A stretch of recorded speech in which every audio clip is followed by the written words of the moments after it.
Táto relácia vznikla za podpory dobrovoľných príspevkov našich poslucháčov. Ty sa k nim môžeš pridať. Viac informácií nájdeš na www.slobodnyvysielac.sk. Ďakujeme. Krásne decembrové ránko, 5. decembra vám prajeme z Banskobystrického štúdia Rádia Slobodný vysielač, krátko po 9. hodine, pretože sa začína relácia Vlková listáreň, ktorá, ako veľmi dobre viete, je doplnkovou reláciou hlavnej relácie Hodina Vlka, ktorú vysielame vždy v piatok. A keď sa nám nepodarí maily buď vôbec prečítať, ani ich vôbec začať čítať, alebo jednoducho nestihneme všetky prečítať, tak vždy vtedy nastupuje spomínaná, už to je taká tradícia, relácia Listáreň, kde vlastne sa s týmito mailami, ktoré nám ostali, potom vysporiadame. My sme v piatok samozrejme už vedeli, že nestíhame, takže sme avizovali, že v útorok sa tu stretneme opäť. No a stretávame sa tu teda v tomto milom predmikulášskom čase a skôr ako teda privítam môjho kolegu, bolo by dobré zase trošku len pripomenúť vlastne, čoho sa tie maily budú týkať. My sme v piatok urobili takú trošku výnimočnú vec. To sa nám stalo asi poprvýkrát, že sme začínali Hodinu Vlka vašimi mailami. A to preto, lebo sme sa v tých mailoch ešte vlastne vracali k predošlej relácii, k tomu nášho rozhovoru s americkým ekonómom Jeffreyom Sachsom. A my sme vás vtedy vyzvali, že keď si ten rozhovor vypočujete a budete mať prípadne nejaké otázky, alebo budete chcieť vyjadriť nejaký názor k tomu, čo ste počuli, takže však samozrejme píšte na maily a potom sa s nimi vysporiadame. Ale nestihli sme to práve v tom štandardnom listárňovom čase, takže nám tie maily stále ostávali ako nevybavená pošta, takže sme sa rozhodli, že robíme takú výnimku a tú piatkovú reláciu Hodina Vlka sme začali práve tými mailami, ktoré nám ešte ostali z rozhovoru s pánom Sachsom. To bola, a tak nám to pekne vyšlo, že prvá hodinka boli práve tie maily, ktoré sme vybavovali, no a potom sme otvorili vlastne po hodinke druhú tému už relácie a tou témou bolo úmrtie bývalého ministra zahraničných vecí Spojených štátov amerických Henryho Kissingera. Trošku sme sa o tomto pánovi porozprávali, o tom, do akej miery menil tú zahraničnú politiku Spojených štátov a akým spôsobom hlavne to robil. Ako sme naznačili, sú tam samozrejme také dva základné pohľady na neho. Jedni ho vnímajú ako majstra diplomácie, ako toho, kto naozaj významne menil veci, a druhý zase, ale že teda ako priznávajú, robil to takým machiavelistickým spôsobom, kedy hovoril, že tie národné záujmy vlastne to je to prvoradé a potom už prostriedky, ako sa k ním dopracujete, k tomu cieľu, tie už také dôležité nie sú. No a aj z tohto dôvodu niektorí ho vnímajú ako veľmi negatívnu postavu, vnímajú ho skôr ako nejakého dokonca vojnového zločinca, ktorý mal byť postavený pred súd a tak podobne. Takže o tomto sme sa všetkom zhovárali. Takže očakávam a predpokladám, že už maily, ktoré nám tu ostali, teraz pred reláciou som to rýchlo prebehol, máme tu nejakých 17-18 kúskov, tak predpokladám, že tie maily už sa nebudú týkať toho rozhovoru s pánom Sachsom, ale že už pôjdu naozaj len po tej téme Henryho Kissingera, ktorú sme teda v piatok otvorili. No, ideme sa mi do toho pustiť. Hneď máme síce 2 hodinky času pred sebou, ale platí to, čo vždy v tejto relácii, no vždy to neplatilo, že sme si také nové pravidlo, že ak sa nám teda podarí tieto maily vybaviť v tomto 2-hodinovom čase skôr, tak ten ostatný času, ktorý nám zvýši, môžete potom využiť na zatelefonovanie. Uvidíme, do akej miery stihneme tie maily všetky vybaviť a do akej miery vy budete mať prípadne potom záujem sa telefonicky ohlásiť, ale ak teda už vám dávam teraz do pozornosti telefónne číslo 048 381 0101, to môžete zapísať a ak teda maily vybavíme skôr, tak potom prípadne môžete aj zatelefonovať. No a už len dodám, že teraz nám už maily do tejto relácie nepíšte, ideme vybaviť len tie maily, ktoré prišli v piatok počas víkendu a povedzme ešte dnes ráno. Dobre, všetko, čo zaznieť malo, zaznelo, už len teda dodám, že vám nerušené počúvanie z Banskobystrického štúdia praje Boris Koroni, ale dôležitejšia informácia je tá, že sa nám zo zásneženej Plzne hlási zakladateľ a prevádzkovateľ internetového portálu Kosa Vlčko. Dobré ránko ti prajeme. Dobrý ráno, tady Orel, jak mě slyšíte, do Banský Bystrice. Je to výborné. Káble, sneh a ľad nepotrhal očividne telegrafné káble, či telefonické, či aké, takže všetko funguje. Dobrý, takže zdravím tebe, Borísku, a samozřejmě zdravím všechny naše věrné posluchačky a posluchače Slobodného vysielača, hodiny Vlkovy poštovny zejména, ať už jsou na země kouli kdekoliv, a jsem rád, že se zase připojili, a je jedno, jestli napřímo, nebo jestli to berou z archivu. Všechno je vítáno. Teší nás to a dáme sa do práce. Ideme sa do práce, len ešte jedna taká zahrievacia otázka, keď už teda sme v tom predmikulášskom čase. Ty a Mikuláš a darčeky a takéto veci, nosíte ešte stále, Mikuláš? Či už ani nie? Či ako si na tom? Vlastně. Nosí však? Já se budu celý den dneska třást. Jestli večer přijde jenom Mikuláš, eventuálně s andělem, to jako by bylo dobrý, nebo jestli se sebou vezmou i čerta s velkým pytlem, jo.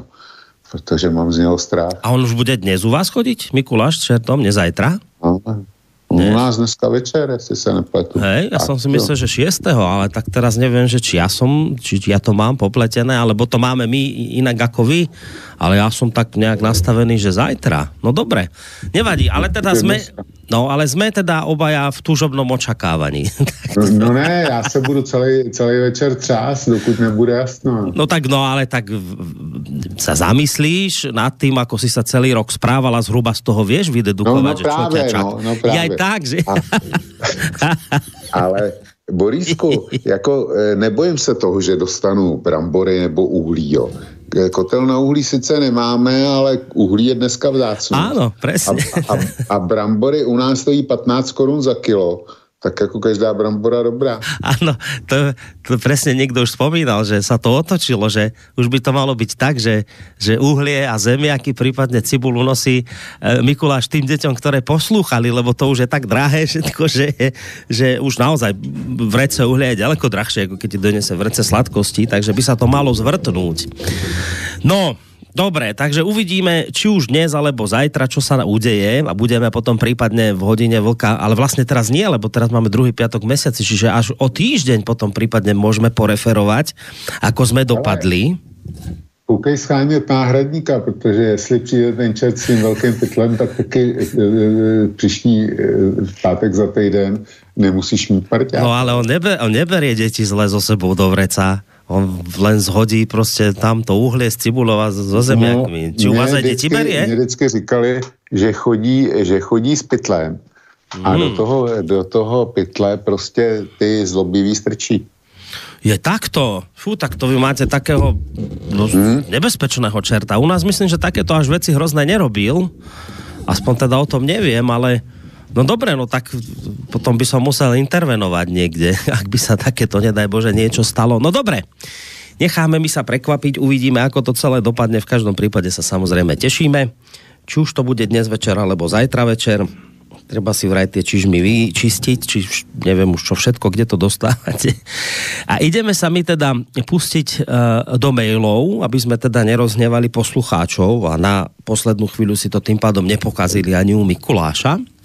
No, hneď prvý mail sa týka, to musím trošku pripomenúť, lebo som tak očami prešiel, že vlastne čoho sa ten mail týka. Ty si, keď som sa ťa spýtal na Henryho Kissingera, ako ho teda vnímaš ty, tak ty si začal tak trošku z historického hľadiska spomínať iné osobnosti. Hovoril si o Churchillovi a potom si spomínal Stalina. A vlastne tým príkladom si chcel vykresliť to, že aj obaja títo spomínaní páni, tak Churchill ako aj Stalin, urobili aj veľmi pozitívne veci, pokiaľ išlo o tú druhú svetovú vojnu, ale keby sme sa veľmi hlboko rýpali v ich životoch a všimli si aj nejaké iné veci, ktoré oni porobili, takže tam bolo naozaj veľa škaredého, však spomínal si toho Stalina, hladomor, ale že teda na jednej strane niečo veľmi zlé, čo sa nedá nejakým spôsobom obhajovať, na druhej strane ale záchrana sveta, ak to tak mám povedať. No, a na to vlastne reaguje Mipe, keď píše, že Stalin převzal negramotný stát s pluhem a odevzdal jadernou veľmoc.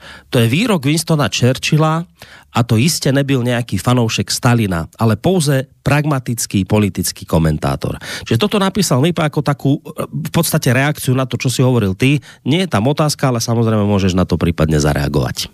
Já se přiznám, že tenhle výrok slyším prvně, ale jo, bez ohledu na to, jestli ho řekl Churchill nebo ne, tak je to pravda. No a potom ešte si všímam, že opäť písal Mipe, že také bych si dovolil jemnou kritiku a zda je nutné sa dôsledne zamyslet nad politikou Európskej únie, ktorá je v poslední době pro občany EÚ doslova destruktívní a končí EÚ jako instituce, ktorá je prospešná pro obyvatele v EÚ. Také bych navrhoval přizvat do Slobodného rádia některé další veličiny, které vyrostly na alternativní scéně, a to je třeba Vidlák alias Daniel Sterzik, ktorého by mnoho posluchačů uvítalo, ale je to v moci autoru Slobodného vysílače. No, toto nám ešte napísal Mipe, neviem, tam k tomu úvodu ohľadom Európskej únie chceš niečo? No tak ja s tým môžu jenom souhlasit. Teraz sa veľa, a to som sa ťa už asi pýtal, ale priznám sa, že neviem, čo si mi vtedy na to odpovedal, tak skúsim tú otázku ešte raz, že o tom sa furt do nekonečna tu bavíme s poslucháčmi, že Európska únia, vydržať tam, odísť a tak ďalej. Teraz je veľmi na pretrase tá otázka straty národného veta, že už by sme jednoducho toto nemohli. Však napokon váš pán prezident, ako aj naša pani prezidentka, už odkázali našim obyvateľom a vašim obyvateľom, že to je v našom záujme prísť o toto veto, že je to správna vec a mali by sme to teda prijať nadšene, že aby nám toto veto bolo odobraté a aby sme nemohli my sa postaviť na zadné a stopnúť prípadne celú Európsku úniu, keď sa nejak rozhodne. No, ja si spomínam, že v minulosti si hovoril o tom, že a celkom, ja to chápem, bolo to také objektívne, pochopiteľné a malo to svoju logiku, že v tomto svete, kde teda na jednej strane je veľký blok, ja neviem, je tam Čína, Spojené štáty a teraz Európska únia chce im nejako konkurovať a byť konkurencieschopná, musí byť schopná sa rýchlejšie rozhodovať a to rozhodovanie Európskej únie je také, aké je, že každá blbosť, nad ktorou proste musia sedieť všetky štáty a teraz komplikovane rozhodovať a jeden sa postaví na zadné, tak proste to potom nám dáva v boji v úvodzovkách s tou konkurenciou veľmi akoby také zlé karty do rúk. Takže z tohto hľadiska by bolo, ako si aj sám podal, bolo záhodno ako zrýchliť ten proces rozhodovania a že teda z tohto hľadiska, keby Európska únia naozaj bola taká, že nebude sa prihľadať na každý jeden štát, ktorý niečo, ale sa to tak zrýchli, takže by to malo svoje rácio. Teraz, keď je teda už tá otázka na stole, tá otázka straty národného veta, ak to takto mám povedať, ty si priaznivec tohto alebo kritik? No tak Borisku, všechno je potřeba zasadit do rámce. Evropská unie má na výběr pouze ze dvou špatných možností. A otázka je, která z nich je ta špatnější. Jeden pohled, ten si prezentoval a ten jsem zastával v minulosti, že jestli chce Evropská unie konkurovat svým, a já to řeknu naplno, protivníkům, protože Spojené státy nejsou přítel. Spojené státy jsou světový globální ekonomický protivník Evropské unie. A zrovna tak Čína. Jestli chce konkurovat těmto obrům, tak jak si něco bude muset dělat s procesem rozhodování, protože je to jako, když pojedeš, dejme tomu rally nebo jako velkou cenu F1 a jeden nebo dva tví soupeři se budou moct rozhodovat sami, jak řídit, jak řadit a tak dále. Ty se budeš muset vždycky zeptat do boxu a vyčkat na výsledek porady vedení boxu, jestli máš zahnout vpravo nebo vlevo a kdy máš přeřadit. Jo. Ten závod nikdy nemůže pro tebe dobře skončit. To je jeden pohled.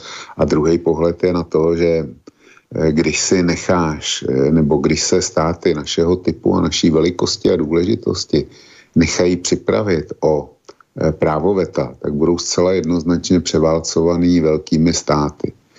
A já nevím, co z toho je horší.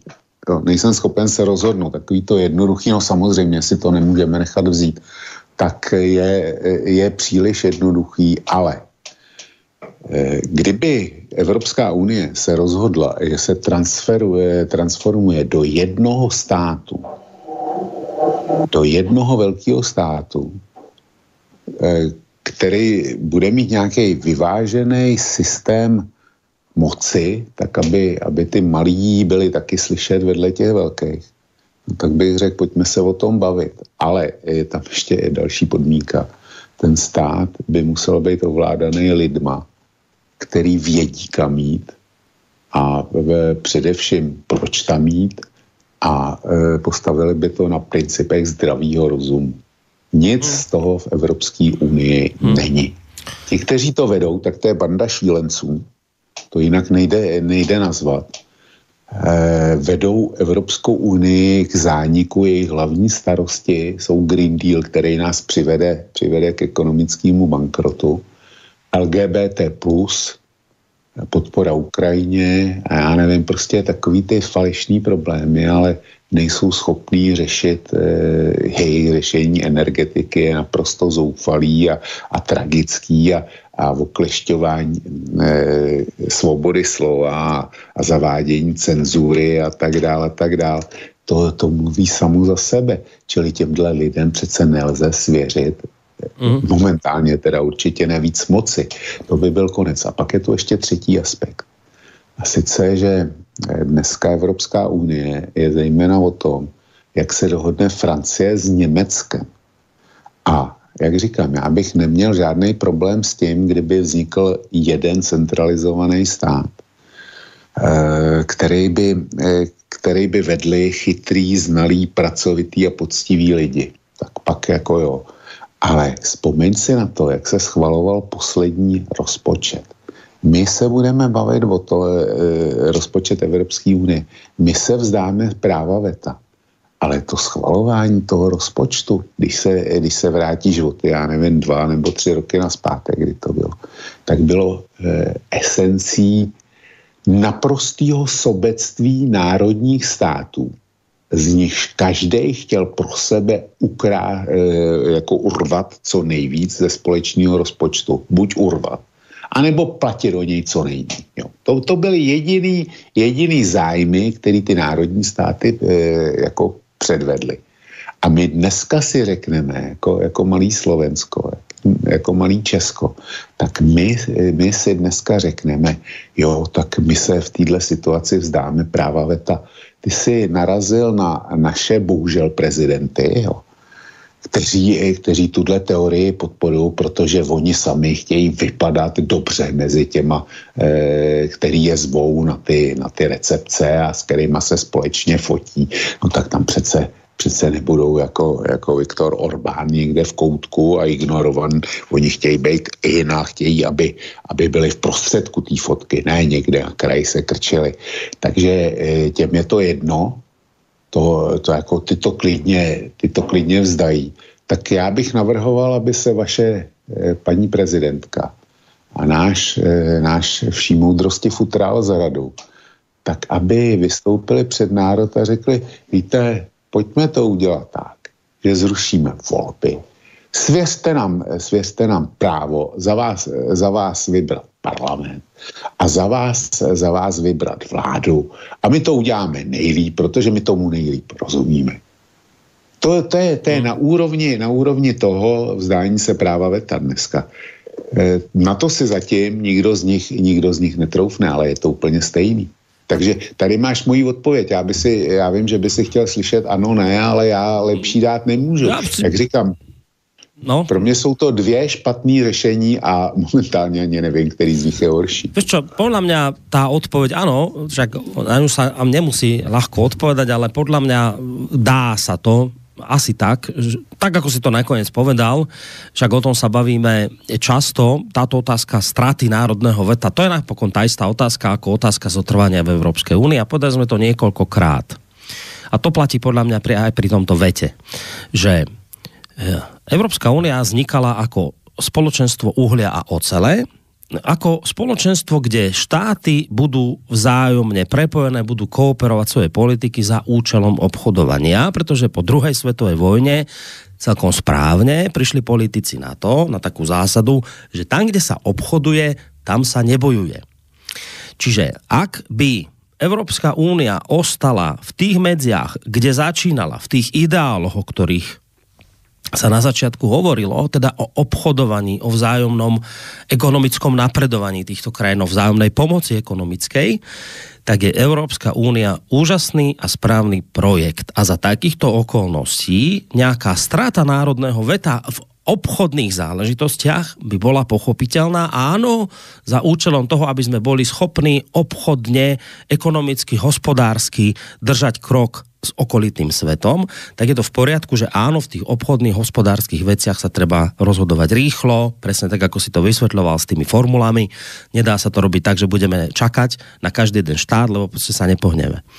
Problém nastal v momente, keď sa zničil tento krásny základný ideál a z Európskej únie sa stal spolok ľudí alebo štátov, ktoré začali viac ako túto obchodnú záležitosť pretláčať ideologické predstavy, a to sú presne tie, ktoré si spomínal, tie rôzne Green Dealy, LGBT agendy, pro-utečenecká politika a tak ďalej. Mohli by sme teraz spomínať všetky tie šialenosti, ktoré sa ako keby dali do popredia. Upozadil sa ten význam pôvodný toho obchodovania. To už teraz akoby tak ide do úzadia a teraz sú dôležitejšie veci, že musíme napríklad rozhodnúť, že koľko máme pohlaví. To sa musí rozhodnúť. A keď vy ste tu zadubení stredovekí tmári, tuto na východne, niekde tuto v Čechách na Slovensku, tak my vám to povieme, my vás prevychováme a my vám to dáme príkazom, že budete rešpektovať, že tu máme pohlaví 28 a viac.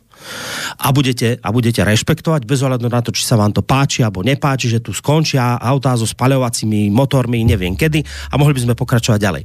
Za týchto okolností, keď sa takto zmenila Európska únia, je strata národného veta katastrofa, ku ktorej nesmie dôjsť. A ja teda hovorím za seba, keď sa ideologické záležitosti stále dôležitejšie ako ten pôvodný zámer, na ktorom Európska únia bola vybudovaná, za takýchto okolností je pre mňa legitímna otázka vystúpenia z Európskej únie.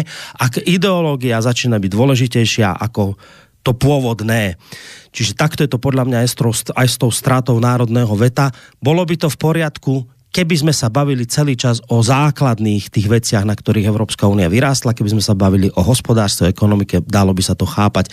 Ale ako náhle sme sa presunuli do oblasti ideológií, tak je to nebezpečná vec.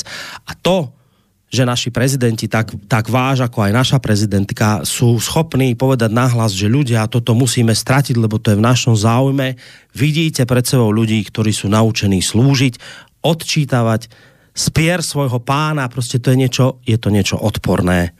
To je niečo tak strašné, že na to ja ani nemám slova, iba teda dúfam, že veľmi rýchlo pani prezidentka Čaputová sa poberie do zabudnutia, budú nové, však samozrejme blížia sa prezidentské voľby a dúfajme, že sa tam dostane človek, ktorý toto nikdy už nepovie takúto vec, že nás bude vyzývať k tomu, že je úžasné stratiť právo sa vyjadriť a nesúhlasiť napríklad s tým, aby my sem nasáčkovali migrantov bez toho, že by som si to ja prial tu a mne to tu niekto na silu pretlačí povinné kvóty a pani prezidentka povie, že takto je to super, takto je to je vo vašom vlastnom záujme. No, tak teraz vidíte, čo sa deje vo Francúzsku a podobne, v Nemecku. Čiže podľa mňa takto nejako by som to videl ja. Tá odpoveď podľa mňa trošku je v niečom podobná ako tá tvoja, že takto si to isto aj ty povedal, že z tohto hľadiska je ťažké jednoznačne odpovedať. No a potom ešte ten mail od Mipeho vlastne sa týkal také veci, no neviem celkom presne, čo na to povedať, že bolo by dobre prizvať ku nám do vysielača aj ďalšie nejaké veličiny, ktoré vyrastli na alternatíve, napríklad Vidlák. Toto meno som počul, viem, že to je človek, ktorý má u vás, ak sa nemýlim, nejaký internetový portál, ktorého by mnoho poslucháčov uvítalo, ale je to v moci autoru Slobodného vysielača. No ja ako tak poviem, že keby sa takýto človek ozval, že má záujem, tak ja by som si vedel predstaviť, že s ním vieme nejak nadviazať spoluprácu, nejaký priestor by sme mu to iste vedeli vytvoriť, ale ja zatiaľ som teda nešiel tou cestou, že začať týchto ľudí nejak cieľene oslovovať všetkých, ktorí tu fungujú, čiže ak by niekto mal záujem a ozve sa, tak si viem predstaviť, že za istých okolností by sme sa vedeli dohodnúť. To asi taká moja odpoveď Mipemu. Neviem, či chceš, Vočko, k tomu, či ideme na ďalší mail? Ideme na ďalší mail. Dobre. Inak ten sa týka opäť médií. Zvoní mi telefon. Vočko, budem musieť dať pesničku, lebo som ti vravel pred reláciou, že príde poštár, takže dám pesničku, vybavím poštu a hneď som naspäť. Počúvate Slobodný vysielač. No dobre, môžeme pesničku trošku stíšiť. Toho Plány poplach nebol to ešte poštár, ale volala mi advokátka, lebo však 2% tieto veci, takže som to musel zdvihnúť. Tak Vočko, si na linke? Počujeme sa, dobre. Takže tá záležitosť s poštárom ešte stále je aktuálna. Dobre, čiže ideme k tým médiám.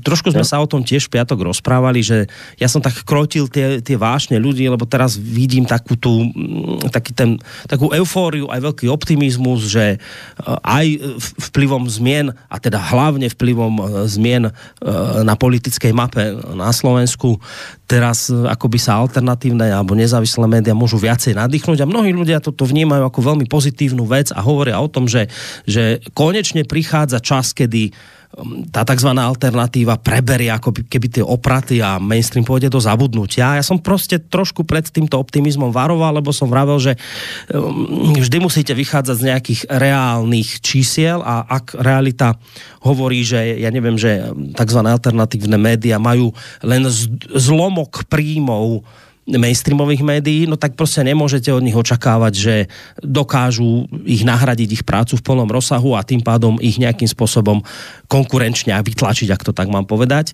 alebo prevalcovať. No, na to teda odpísal Andrej, ktorý píše: Čaute chlapci, nebuďte skromní, vy ste sila, vy udávate tempo, mainstream nestíha, mainstream ste už dávno pochovali. No, ja teda by som sa opakoval a hovorím, že opatrne s týmto optimizmom, ja mu rozumiem tomu optimizmu a aj chápem, že mnohí ľudia sa z toho tešia, však nakoniec ten mainstream naozaj teraz sa ukazuje, či už teda pri tej ukrajinskej kríze, ale aj pri iných témach, napokon aj pri tej utečeneckej a tak podobne. Viete, tam všetky tie veci, ktoré nám ešte nedávno rozprávali ako holú pravdu a fakt, začínajú teraz vyskakovať ako tie, kde sme boli zavádzaní. Vidíte to napríklad pri Ukrajine. Však ja by som vám mohol teraz naotvárať kopec článkov, kde napríklad denník Pravda informoval o tom, ako už Ukrajinci prekračujú 3. obrannú líniu Rusov a neviem čo. A teraz sa dozvedáme, že vlastne protiofenzíva ukrajinská bola jedna katastrofa. Čiže áno, že na jednej strane my tu naozaj máme mainstream, ktorý vás v mnohých ohľadoch zavádza, plní nejakú tú požiadavku doby, ktorú tu teraz máme v rôznych oblastiach. Keď ostanem len pri tej Ukrajine, tak predsa bolo povedané, že Ukrajina musí zvíťaziť stoj čo stoj a je potrebné nejakým spôsobom to tak nastaviť aj v tých médiách, aby taký obraz bol. Takže sme samozrejme vždy dostávali a stále dostávame informáciu o tom, koľko Rusov padlo, koľko rakiet ruských bolo zostrelených a tak podobne. Všetko samé pozitívne veci. Len potom, viete, tá realita vás skôr alebo neskôr dobehne. Tak isto ako napríklad pri tých utečencoch, tak alternatíva dlhodobo varovala, toto nie je riešenie zobrať sem celý svet do Európy a tváriť sa, že sa to dá nejak vyriešiť tým, že všetky boľačky sveta do Európy presuňme. No hovorili sme o tom, že jednoducho to prinesie extrémne pnutie spoločenské a bude nebezpečne a bude zle. No tak vo výsledku médiá typu mainstreamu hovorili o tom, že proste prestaňme sa strašiť, treba pomáhať, niečo podobné. A dneska vám hovorí Francúzsko. Dneska máte problém v Nemecku, samozrejme v Británii a tak podobne. No takže napokon tá realita vás dobehne. Čiže áno, na jednej strane my tu vidíme, že dostáva ten mainstream akoby preplesk. A vidíme aj to, že si podľa mňa neuvedomuje, že práve preto vznikli alternatívne médiá nezávislé, lebo mainstream si neplnil svoju úlohu. Čiže toto všetko vidíme v priamom prenose a vidíme aj to, že mainstream si to stále neuvedomuje a nechce priznať. Na druhej strane teraz treba krotiť také tie veľké euforické vášne v zmysle a teraz alternatíva to tu ide prebrať a bude, neviem čo, lebo nebude, ani nemôže byť. To je to, čo som hovoril v piatok. Nemôžete, a nič iné nepoviem lepšie ako ten príklad, keď si na bicykel naložíte 100-kilový náklad a dáte ten istý 100-kilový náklad do auta, tak to auto bude skôr na tom kopci ako ten bicykel. Proste to je fakt. A toto s tým bicyklom a autom, to je ten príklad, koľko máte vy financií na svoju prácu. Ak denník N dostane len na svoj rozbeh 1 000 000 eur od ESETu, no tak jednoducho, alebo nepamätám si presne tú sumu, ale bola to proste obrovská suma, tak nemôžete mu proste konkurovať, lebo on má úplne iné zdroje na zaplatenie redaktorov, samozrejme oveľa väčšieho množstva redaktorov, ktorí sa môžu každý jeden venovať jednej veci. A vy tu musíte jeden človek riešiť všetky možné veci. Samozrejme, že nemáte čas o nejakú investigatívu a to už vôbec nie je prostriedky, niečo podobné. Čiže vy nemôžete za týchto okolností plne konkurovať tomu mainstreamu. To sa jednoducho nedá, že preto by som ja tu naozaj krotil vášne. A to neznamená, že teraz zmierme sa s tým, že je to takto a už sa s tým nič nedá robiť. Nie, však ako áno, hľadajme cesty, ako ďalej posunúť tento typ médií, aby mohli naozaj raz s tou konkurenciou byť. Len hovorím, že súčasný stav je proste takýto. Takže preto z tohto dôvodu by som tie vášne krotil a dovolil si s Andrejovým mailom celkom nesúhlasiť. No. Vlčko, chceš k tomu? No, řekl to vyčerpávajícím způsobem. A já si to myslím taky. My tady, co jsme alternativa, tak děláme, co dokážeme, ale děláme to v naprosto primitivních podmínkách a děláme to s určitým penzem času, který na to můžeme vynaložit. Já sedím jistě 8 hodin denně u počítače, ale to jako v těch velkých redakcích těch 8 hodin si musí za tím počítačem odkroutit taky a je jich tam hodně. A oni jsou nositelem zpráv, z kterých my vybíráme to, co vám předložíme. A je jedno, jestli to je mainstream, americký, slovenský, český nebo brazilský. Když se dostaneme k něčemu zajímavému, tak to prostě vyloupneme a dáme vám to vědět. Ale není to práce, která by zahrnovala takovou tu širokou vlnu. Já nebudu dál mluvit, uvedu jednoduchý případ. Večer, až přijdete domů a budete mít chvíli klidu, tak zapnete si bednu nebo si ji nezapnete. A co si na té bedně naladíte? Alternativní televize tam žádná není. Tak si pustíte buď veřejnoprávní nebo některou z těch komerček a budete koukat na to, co vám nabídnou a budete se snažit vybrat si pro sebe to nejlepší. Ale my tohle nemáme. A těch lidí, kteří si zapnou bednu, těch je prostě moc. No a když si tu bednu zapnou, tak si pustí jejich zprávy. A tím pádem je tam podprahová propaganda, které my nikdy nemůžeme stačit. My máme slušné výsledky na alternativě. Už jsme trochu respektovaní v té části publika, která politikou nějak aktivně žije, jo? Která si sama hledá informace. Tak ty zabloudí k nám. Ale to může být, když se budeme hodně fandit, 1/3 voličů a ty zbylí 2/3, který dorazí k urnám. Tak to jsou ty od té bedny, který prostě konzumujou podprahově to, co vládnoucí špičky do nich chtějí dostat. Takhle to vypadá. A to prostě nemůžeme trumfnout. Nemůžeme. Ale zaplať pánbu za ten stav, ktoré odpracovali. No, tak z tohto sa týka aj ďalší mail od Štepána, ktorý je tak napísaný, ako je. Vlku nelži, média rozhodne nejsou ti, kdo nastoluje agendu, co to blábolíš, väčšina média je soukromých rukou, média píši, co im majitel poví. Štěpán. Štěpán je tradičně můj velký příznivec, ale Štěpán by měl nejdřív přemýšlet, než něco napráskne, zejména než jako někomu čte levity, jako třeba mě.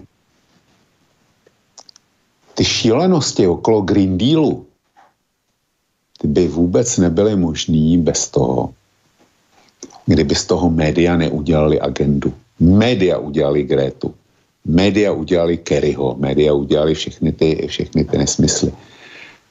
Problém, já nevím, jestli dneska už 250 nebo 500 pohlaví vůbec a tak podobně, by neexistoval bez toho, aniž by z toho média udělali velkou věc.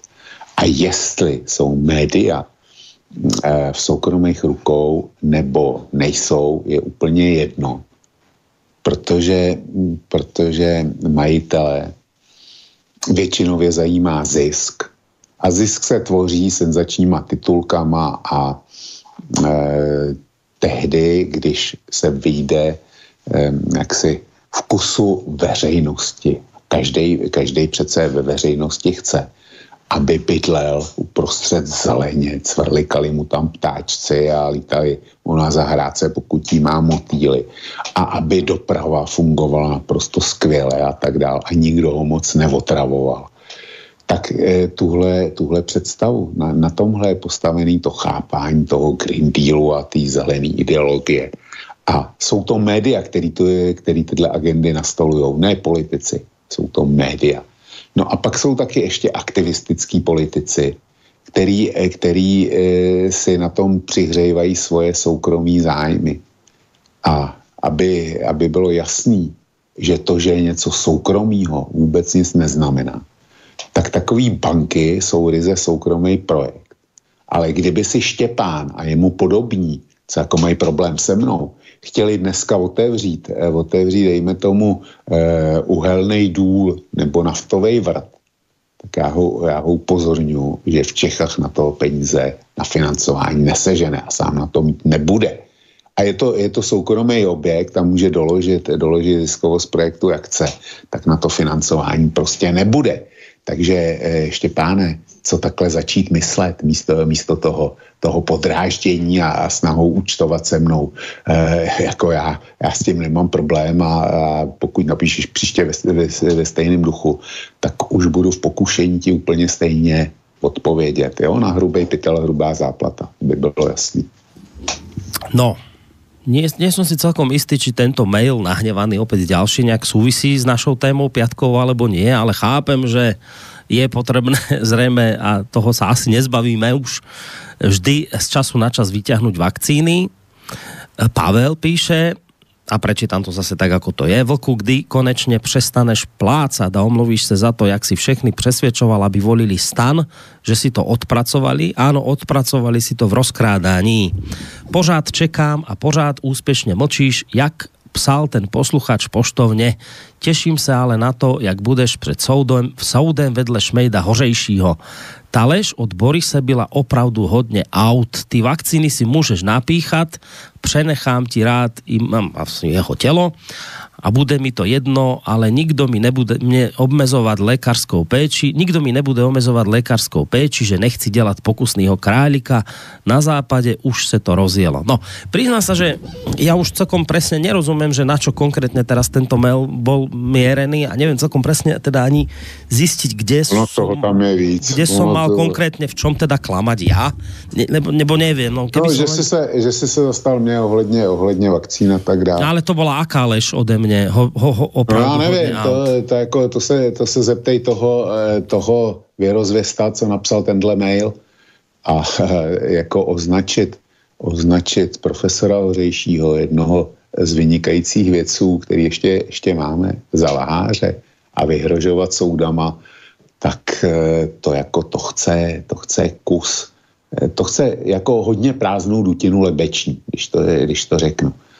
A pokud jde o starosty, já jsem starosty nevolil, já jsem říkal něco jiného. Starosty jsem nevolil a skutečně jsem říkal něco jiného, že jednou z velkých slabin našeho politického systému je, že my furt hledáme nějakou zázračnou partaj, zázrační osoby. A zatímco bychom se měli dívat po politicích, kteří začali ze spoda, začali na obecních městských úrovních, dělali dobře, tam odsaď se dostali na kraje nebo na župy, tam dělali zase dobře. A když se takhle osvědčili, tak vstoupí do celostátní politiky. Ne, u nás je to úplně jinak. Vy na Slovensku jste se minule umanuli na Igora Matoviče, přestože to je lhář, podvodník, pozér a kašpar. A na všelijaký Nadě a takovýhle, to měla být ta nová krev. My jsme se umanuli v České republice, abych neukazoval na Slovensko, na všelijaký Piráty. A taky na STAN a na všelijaký TOP 09. Přitom je to jako s výjimkou starostenských kandidátů, tak nikdo nic nedokázal. Ale my jsme jim svěřili 2 biliony korun státního rozpočtu ročně. To přece nejde. A ty starostové, jejich kandidátka, jako byli lidi, kteří to odpracovali, ale na čele byl Rakušan s Gazdíkem. A to jsou čirý ideologové, kterým o nic jiného nejde, než aby zase byli na těch fotkách. Teďko k těm vakcínám. Já se zatím stojím za tou vakcinací. Ta vakcinace v číslech měla podle mě naprosto prokazatelné výsledky. Nic lepšího jsme tehdy neměli. A je zajímavý, že posluchač Pavel je rozhořčen, když někdo votuje za vakcíny, ale není rozhořčen, když mu doktor předepíše nějaký prášky od stejných výrobců, od stejného Pfizera, jo, tak toho zajímá akorát doplatek, jestli bude platit nebo ne. A klidně do té lékárny jde a vezme to. A poukážu na lidi s rakovinou, který v mnoha případech, pokud slyší o nějaké alternativní léčbě, tak se dožadují toho, aby tu alternativní nevyzkoušenou léčbu dostali.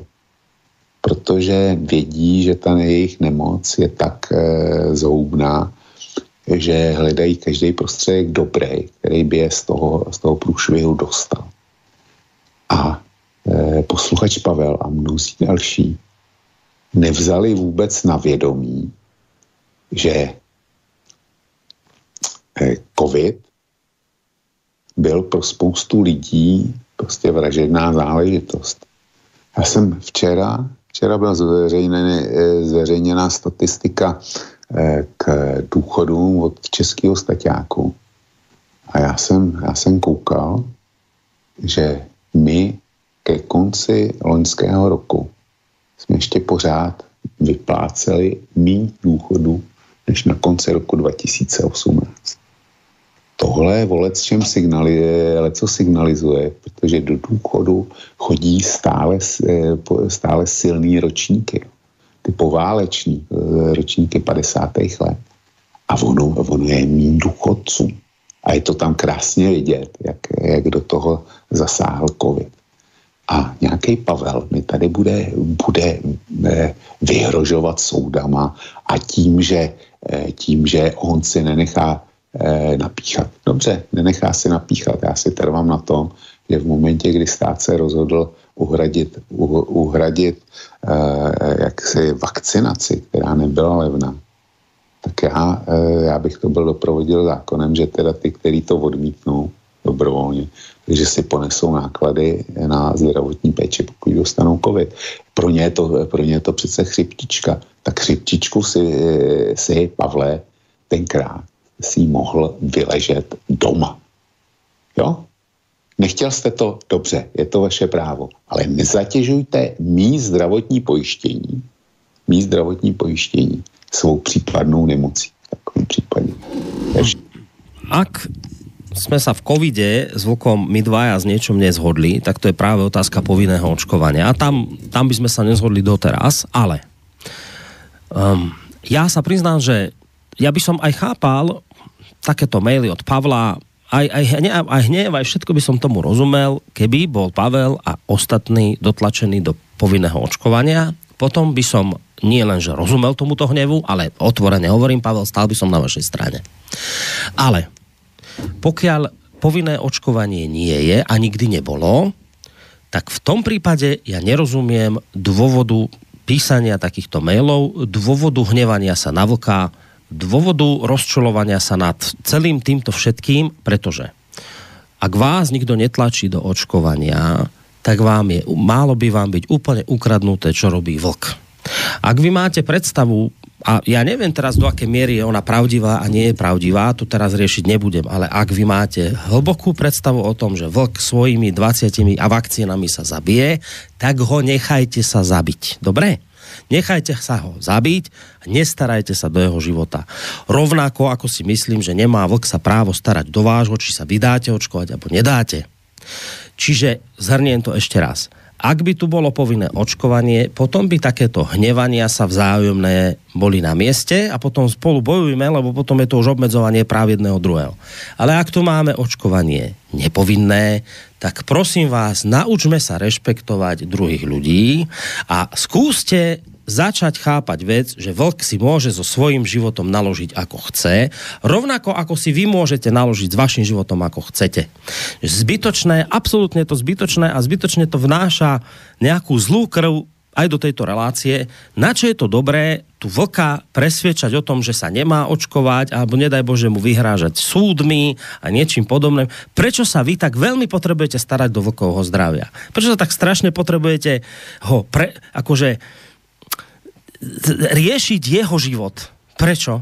Prečo keď vy si môžete dobrovoľne zvoliť, že sa neočkujete, tak si to vážte, neočkujte sa, je to absolútne v poriadku, ale nechajte vlka a ďalších ľudí robiť si, čo chcú. A ak vlk uznal a pozná sám najlepšie svoj zdravotný stav a všetky ostatné veci, že pre neho je očkovanie to najlepšie, tak ho prosím vás, nechajte sa očkovať a nestarajte sa do toho, čo robí vlk. Dobre, začnite sa starať v momente, keď niekto príde s nápadom, že očkovanie bude povinné, potom treba začať sa starať, potom áno, a potom otvorene hovorím, stojím na vašej strane, Pavel. Ale skôr nie. Teraz sa na vašu stranu neviem postaviť, lebo chcete sa starať do života iných ľudí. A to je podľa mňa nesprávne. Dobrý večer, páni, ideme na ďalší mail. Laco píše, ktorý reaguje na mail od Johnnyho a to sa dostávame k rozhovoru s Jeffreym Sachsom, lebo Johnny nám vtedy písal mail, že vlastne profesor Sachs v tom rozhovore vyvrátil všetky naše tvrdenia a že už aby sme si teda ďalej takéto osobnosti nevolali do relácie, lebo že keď prídu, tak vlastne všetky naše názory úplne potopia a presný opak povedia. Nejak takto znel ten mail, keby som to mal parafrázovať. No a na tento Johnnyho mail reaguje Laco, ktorý píše: Dnes mám možnosť počúvať vašu reláciu priamo. Nekladiem otázky, dovolte reagujem na obsah listu Johnnyho. Johnny mi pripomína človeka, ktorý kritikou, ktorú vo svojich príspevkoch tlmočí, sa snaží vás nielen kritizovať, ale znechutiť, spochybniť či odradiť nielen vás, autorov, ale hlavne počúvajúcich. Pripomína mi nasadeného človeka z druhej strany. Pre Johnnyho mám krátky odkaz. Vlk sa nevyjadril k tvojej kritike prvýkrát s podivom, prečo Hodinu vlka sleduješ a napriek tomu pokračuješ v sledovaní relácie. Dobre robíš, pokračuj, aby si dosiahol svoj cieľ. Pokúsa byť svojou kritikou konštruktívnejší, vecnejší a možno aj menej podpichovačný. Držím ti palce, napísal Laco z Levíc. Nebola tam otázka, ako sám písal, ale tak samozrejme týkala sa to opäť teba, Vlčko, takže ak chceš, tak môžeš na to zareagovať. Jednou větou, Laco, skvělej mail, díky. Vraj geroizácia a financovanie banderizmu pokašľalo Ukrajine a Európe život. Čo si o tom myslíte? Peter sa pýta. Přečte mi to ještě jednou. Vraj geroizácia a financovanie banderizmu pokašľalo Ukrajine a Európe život. Čo si o tom myslíte? Tak já si nejsem jistý, jestli zcela rozumím té otázce, ale fakt je, že ten narrativ toho protirusství a konfrontace s Ruskem a potlačování všeho ruského, to vlastně tu stopu můžeš vysledovat od rozpadu Sovětského svazu a od vzniku samostatné Ukrajiny. Nejdřív to bylo velmi, velmi opatrně. Jak si naplno to propuklo po oranžové revoluci za Juščenka. No a pak už to byl pouze politický souboj východ Ukrajiny vůči západu a Majdán, to byl samý vrchol a tady došlo k té heroizaci Ukrajiny a k tomu protiruskému tažení a vzniku posvátného kultu Bandery. A už jsem to tady říkal několikrát. Bandera nebyl nic jiného, než z hlediska dneška naprostej vrcha terorista, srovnatelný s Hamásem. Protože Bandera byl odsouzený k trestu smrti za atentát, úspěšný atentát všimnopolského ministra školství nebo kultury. No a byl mu změněn, dostal milost a byl odsouzen na doživotí. No, jenomže ona vypukla potom druhá světová válka, takže Bandera byl nejdřív propuštěn, protože pokračoval dál v ukrajinském nacionalismu a Němci ho nepotřebovali, tak ho internovali jako speciálního vězně do koncentráku. Nicméně ho pustili, aby mohl organizovat odpor proti Sovětům. Takže to je Štěpán Bandera a my ty velký demokrati, kteří podporují demokratickou Ukrajinu, tak nám to naprosto nevadí, že oni mají takovýhodle hrdinu a dokonce to nevadí ani Polákům a jako Poláci mají plná ústa katyňského masakru, ale Volyň ta jako není překážkou ve vztahu. Katyňský masakr je velkou překážkou ve vztahu k Rusku, ale volyňský masakr není překážkou v podpoře Ukrajiny. Já se přiznám, že tomu nerozumím. Ja tú otázku tiež neviem, či správne chápem, ale no tak, či financovanie banderizmu pokašľalo Ukrajine a Európe život, no viete, že no tak, to je jednoduchá otázka, že napokon o tom hovoril aj Jeffrey Sachs v tom rozhovore, no tak je to, že vojna na Ukrajine pomohla Ukrajincom teraz v ich živote, akože žije sa im lepšie? Alebo že žije sa nám v Európe teraz lepšie, odkedy je konflikt na Ukrajine. No tak ja si myslím, že tá odpoveď sa hľadá ľahko. No a ak sa nám teda nežije lepšie, ak tu teraz máme bezpečnostné hrozby, ktoré sme nikdy nemali my tu v Európe, ak sme sa odstrihli od lacných energií z Ruska a budeme kúpať drahšie, lebo proste nechceme ruské, a ak naopak ideme do Ukrajinu, kde teda už celá jedna generácia ide vymrieť v tej vojne a už teda idú rukovať pomaly deti a ženy, no tak čo? Tak, no pomohlo to tej Ukrajine? No tak ak to teda tej Ukrajine nepomohlo, ak prišla o územia, ktoré mohla mať, keby sme sa boli schopní dohodnúť, samozrejme pán Johnson, o ňom je teraz reč, ak by sme sa boli schopní dohodnúť na úvod tohto konfliktu, dokonca nie, že na úvod konfliktu, ak by sme boli schopní chápať Rusov, keď hovoria, nemôžete približovať NATO k našim hraniciam, je to naše bezpečnostné ohrozenie, je to priama hrozba, ktorú nebudeme tolerovať. Ak by sme boli schopní počúvať varovania Ruska, ktoré nám hovorilo o týchto varovaniach dlhodobo a nesmiali by sme sa mu a nezhodili to so smiechom zo stola, no tak nezmohli Ukrajinci žiť a mali by dneska tie územia, ktoré im patrili. Tak vraj geroizácia a financovanie banderizmu pokašľalo Ukrajine a Európe život. Čo si o to myslíme? No myslím si, že áno. Myslím si, že vojna na Ukrajine, nerešpektovanie ruských bezpečnostných záujmov, takých záujmov, ktoré by sme samozrejme rešpektovali u každého iného. My to rešpektujeme pri Izraeli, my to rešpektujeme pri Spojených štátoch amerických, my to rešpektujeme pri Azerbajdžancoch. My to všade to rešpektujeme, že každý má nejaké svoje bezpečnostné záujmy, však napokon, ja to hovorím často, tento príklad, keby sme sa dnes pozreli do minulosti, že keď kvôli kubánskej kríze bola skoro 3. svetová vojna, tak ťažko by som ja našiel človeka, ktorý by mi povedal, ten, ktorý dnes podporuje Ukrajinu, že on by mi nepovedal, že viete čo, že no, však si mali tie Američania nechať tam doviesť tie sovietské jadrové zbrane, však prečo by nie, však veď Kuba nech si robí svoju vlastnú bezpečnostnú politiku. No nie. Tento človek mi povie, no ale tak Spojené štáty sa mali predsa právo brániť, veď to bolo ich bezpečnostné ohrozenie, sovietské jadrové zbrane na dostrel Spojených štátov amerických. No také to chápete pri Američanoch, tak prečo toto isté nechápate pri Rusoch? Prečo vy zrazu nedoprajete tu ten istý strach o vlastnú bezpečnosť Rusovi, aký doprajete Izraelčanovi, Američanovi, Azerbajdžancovi, neviem komu ďalšiemu. No prečo? No preto, lebo robíte 2 metre. Čiže keby sme boli bývali, počúvali oprávnené obavy Ruska a boli by sme schopní ich prijať, no tak dneska sme tu nemuseli mať konflikt na Ukrajine, len viete, že prečo sme to neprijali? No lebo bol cieľ to rozbiť. Lebo bol cieľ vniesť. Niekoho cieľ bol spôsobiť tento stav. To neprišlo náhodne.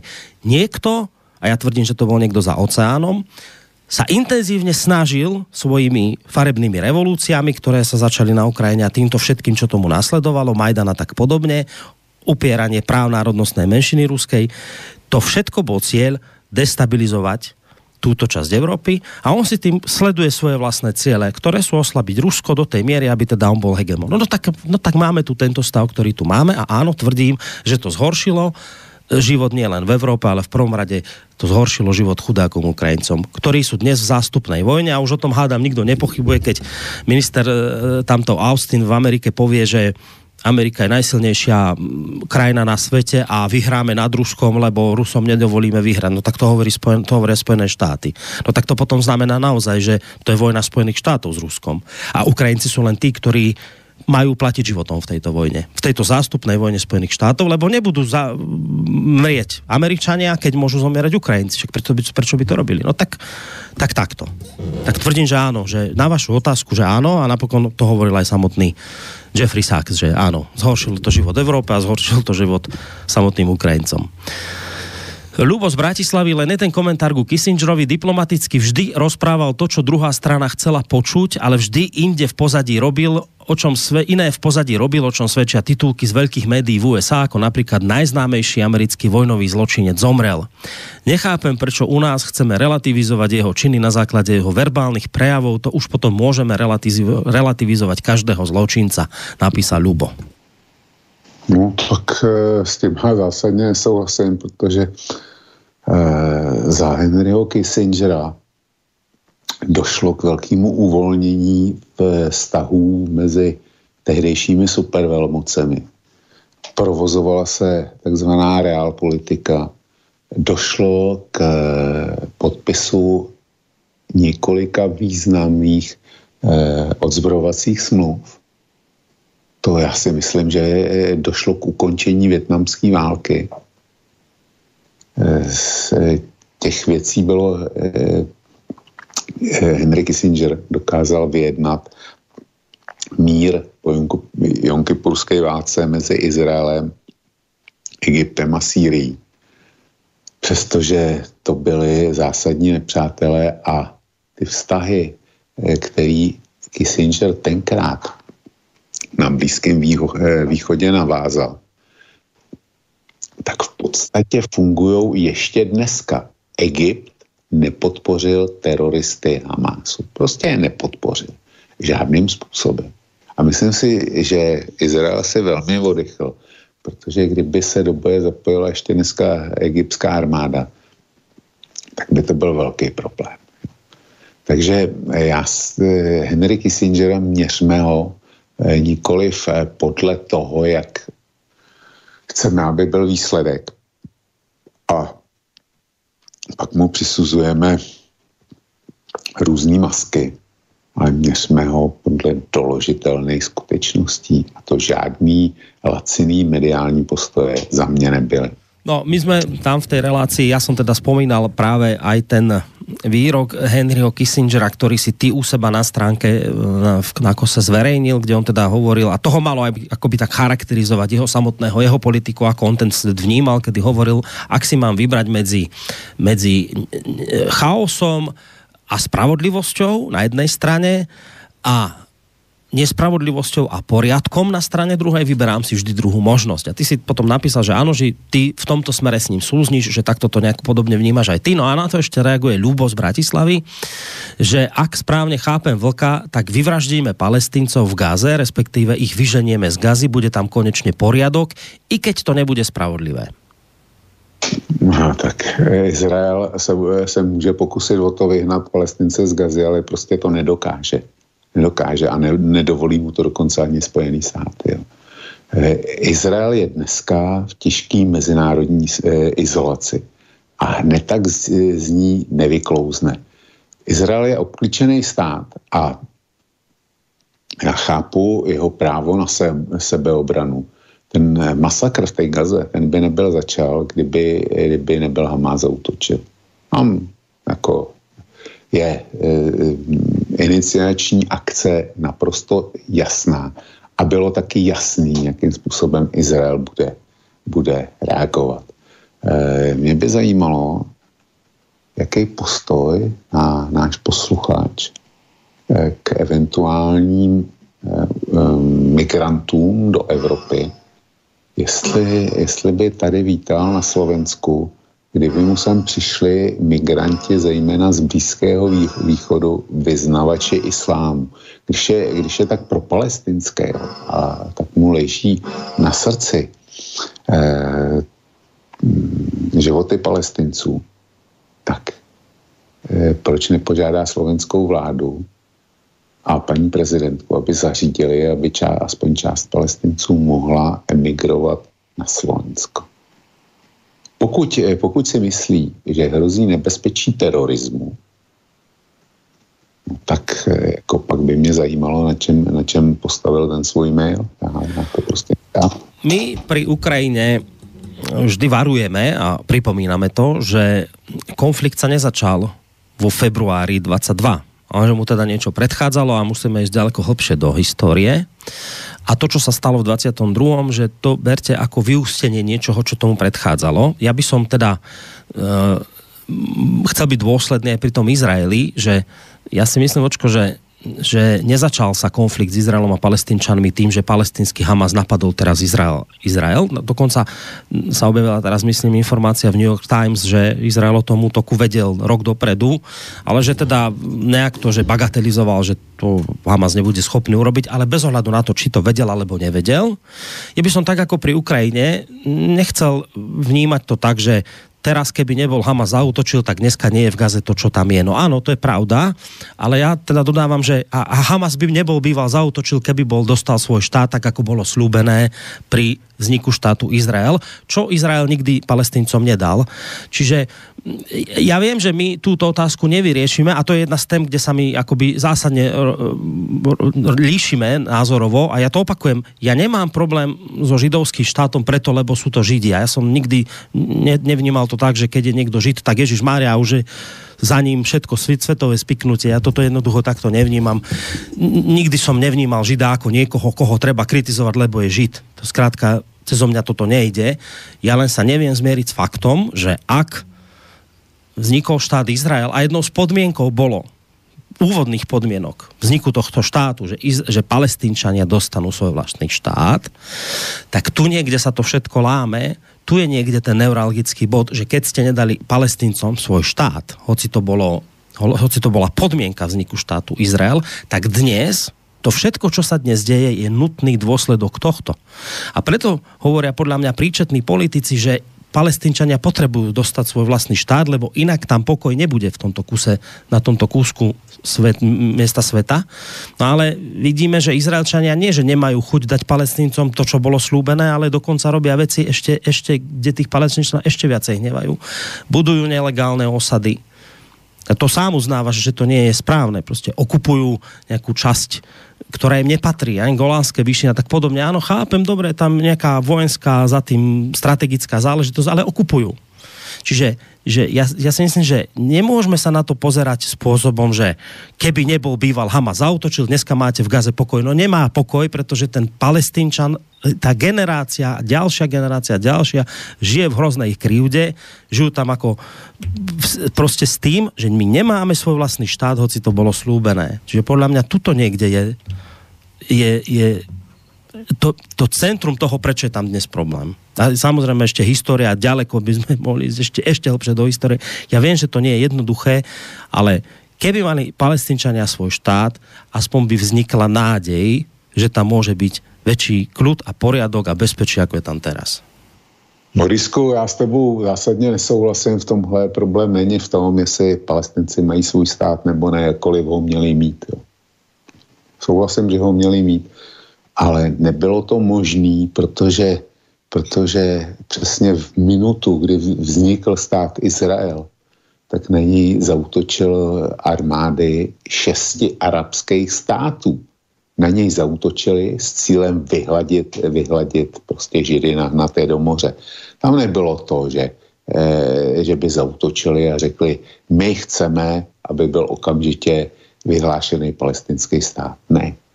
Palestinský stát tenkrát vyhlásila OSN, ale bylo to naprosto negovaný tím okamžitým útokem na Izrael a Izrael byl tenkrát opravdu jenom krůček od porážky. Přežil to, no a potom se děly věci, které se děly, mnohé z nich byly nepěkný, ale ten palestinský stát, kdyby ho arabský země byli chtěli vybudovat, tak by prostě vybudovaný byl. Jenže Jordánsko si zabralo západní břeh a dokonce i půlku Jeruzaléma a nepřipustilo vznik palestinského státu tenkrát. Egypt, to bylo jediné, co se při tom útoku v 48. povedlo. Tak Egypt zabral pásmo Gazy a vlastně až do Jomkipurské války, tak to bylo egyptský území, integrální. A jak to, že teda Jordánsko a Egypt nevyhlásili palestinský stát? Teď na to měli dobu od roku 48 do roku 73. Jak to, že to neudělali? A jak to, že se dneska říká, že Izrael za to může? Ano, Izrael za to může. Izrael těma nelegálníma osadama a zabráním západního Jeruzaléma dělá naprosto zlou práci, která se obrátí proti němu.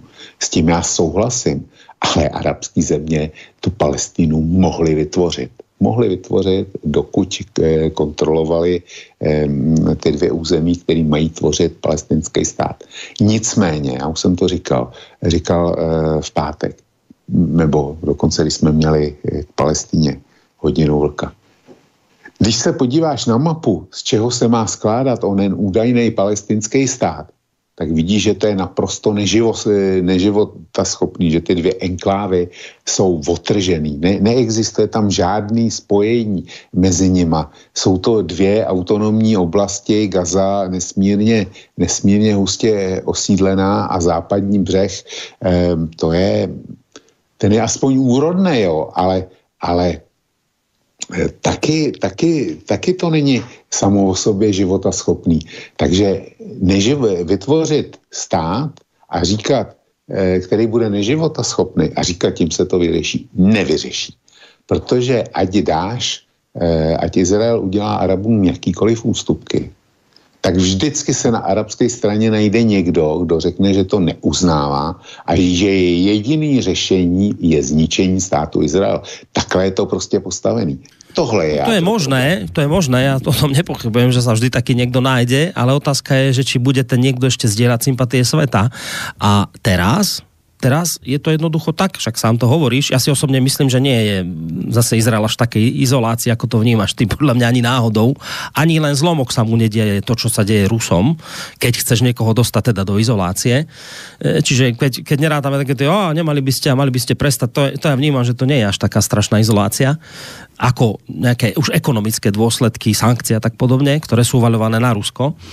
Ale to je otázka toho, vieš, že dnes má palestínska samospráva mnohé sympatie sveta presne preto, lebo sa vždy môže povedať ľahko, a ja budem ten, ktorý to bude hovoriť tiež, nemáte svoj vlastný štát. Keby ste ho dostali a ďalej bojujete, moje sympatie stratíte. A stratili by sympatie sveta, ak by ďalej bojovali. Ale kým nedostanú svoj vlastný štát, tvrdím, že vždy bude verejná mienka na strane Palestínčanov, lebo je to proste ako vnímané ako nespravodlivosť, niečo ste im slúbili a to ste im nedali. A ja dobre chápem, ja na to ani nie je priestor a ja nie som na to podkutý teraz v historicko, neviem akých ideologických témach palestínsko-izraelského konfliktu, však to je tak závažná téma, ktorej sa nevedia zhodnúť ľudia, ktorí tým celý život žijú a žijú v týchto prostrediach. Čiže mne je jasné, že my dvaja nemáme šancu túto vec vyriešiť, len hovorím.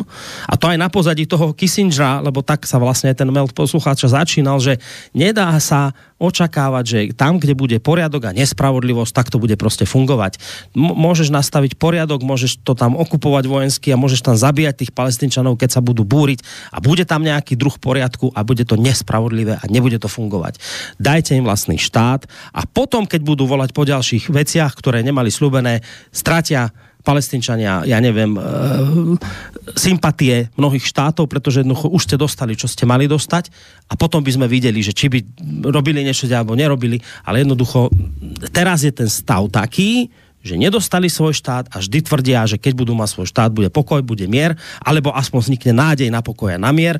Nemajú svoj štát a naopak, čo vidíme, je to, že Izrael buduje ďalšie svoje osady nelegálne. Celý svet to vie, že to robí nelegálne. Američania to vedia, ich najväčší spojenec to vie, ale nerobia s tým nič, okrem toho, že sem tam niečo ako povedia, nemali by ste, tak ako Európska únia, mali by ste s tým prestať, ale v konečnom dôsledku s tým nikto nič nerobí.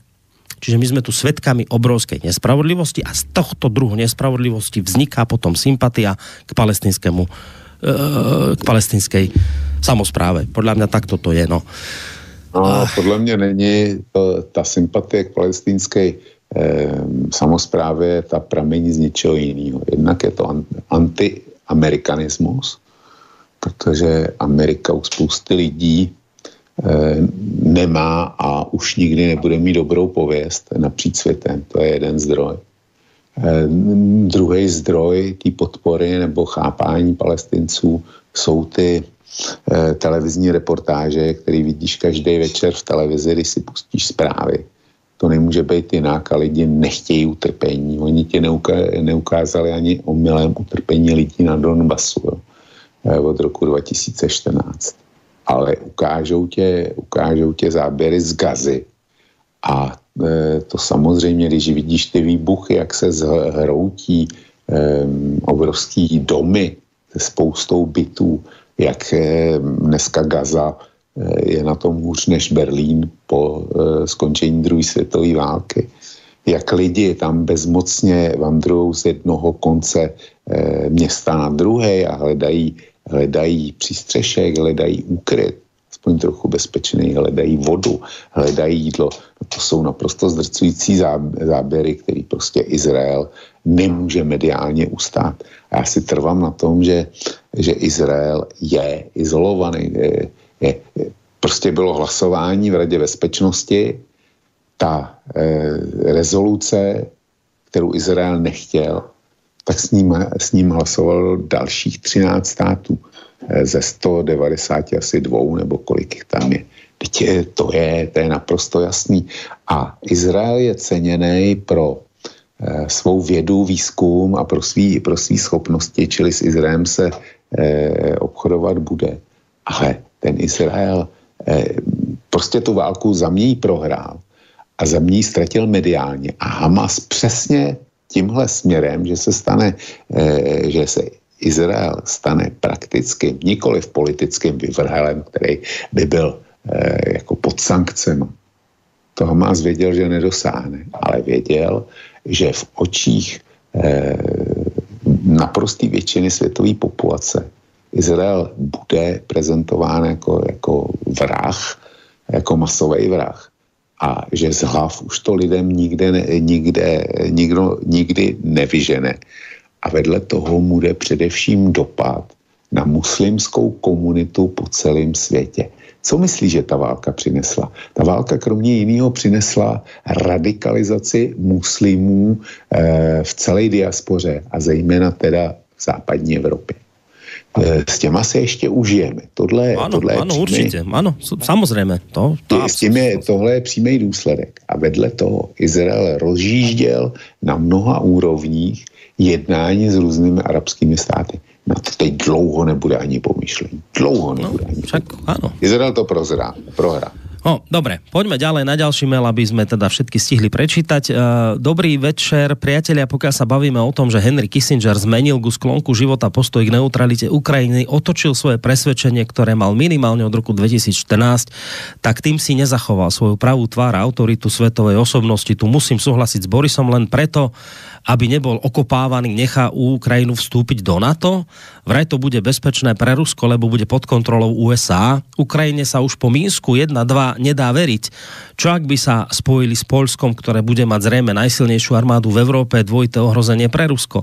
Osobne vnímam Henryho Kissingera skôr ako negatívnu osobnosť pre jeho vyjadrenia z Rady pre eugeniku VHO v 2009, že sa môžu deti geneticky modifikovať. O ľuďoch hovoril ako o stáde, ktoré príjme nútené očkovanie. Budeme nútené darovať krv a orgány pre väčšie dobro a ďalšie genocídne vojny, ktoré podporoval. Každopádne to ale bol politik svetového formátu, či už ho vnímame pozitívne alebo negatívne, napísal Rišo z Galanty. A Richarde, je mi líto, tentokrát s tebou nemůžu souhlasit. Za prvně o tom kongresu 2009 nic nevím. To neznamená, že to neexistuje. Já nejsem dět vševět.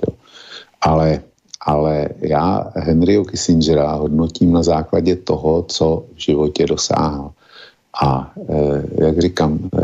jak už jsem říkal Borískovi, aby jsme mohli vyhodnotit jeho postoj, tu změnu, kterou, dejme tomu, prošel od svého davosského vystoupení až do loňského podzimu ohledně členství Ukrajiny v NATO, tak to bychom si mohli dovolit tehdy, kdyby nám bylo těch 101 a prostě byli jsme v kůži Henryho Kissingera.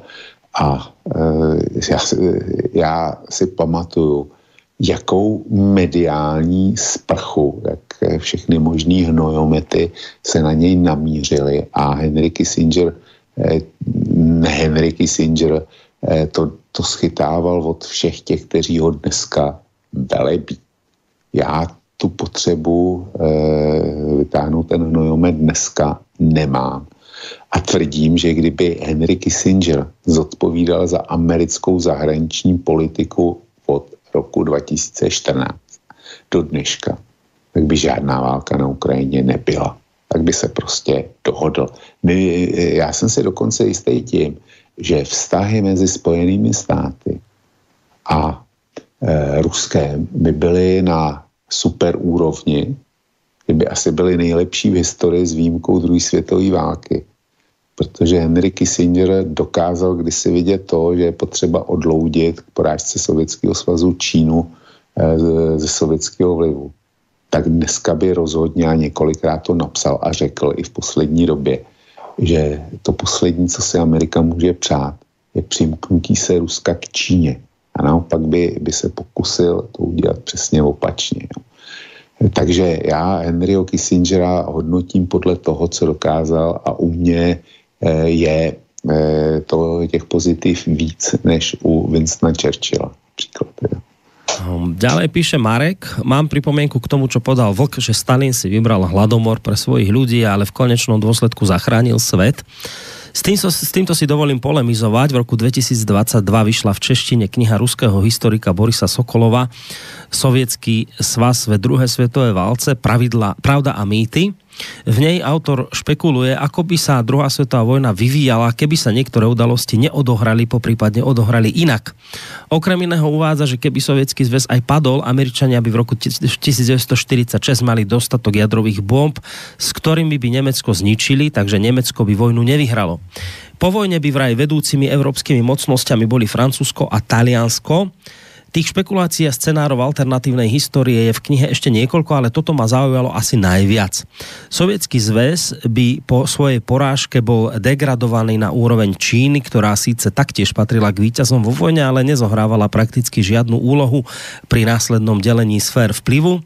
A pre zaujímavosť Sokolov v knihe ešte uvádza, že v roku 1946 by bol Stalinov režim zvrhnutý a v Sovietskom zväze by sa začali demokratizačné procesy, ktoré sa reálne začali už v roku 1991. Viem, že sú to len špekulácie, ale čo vlk na to?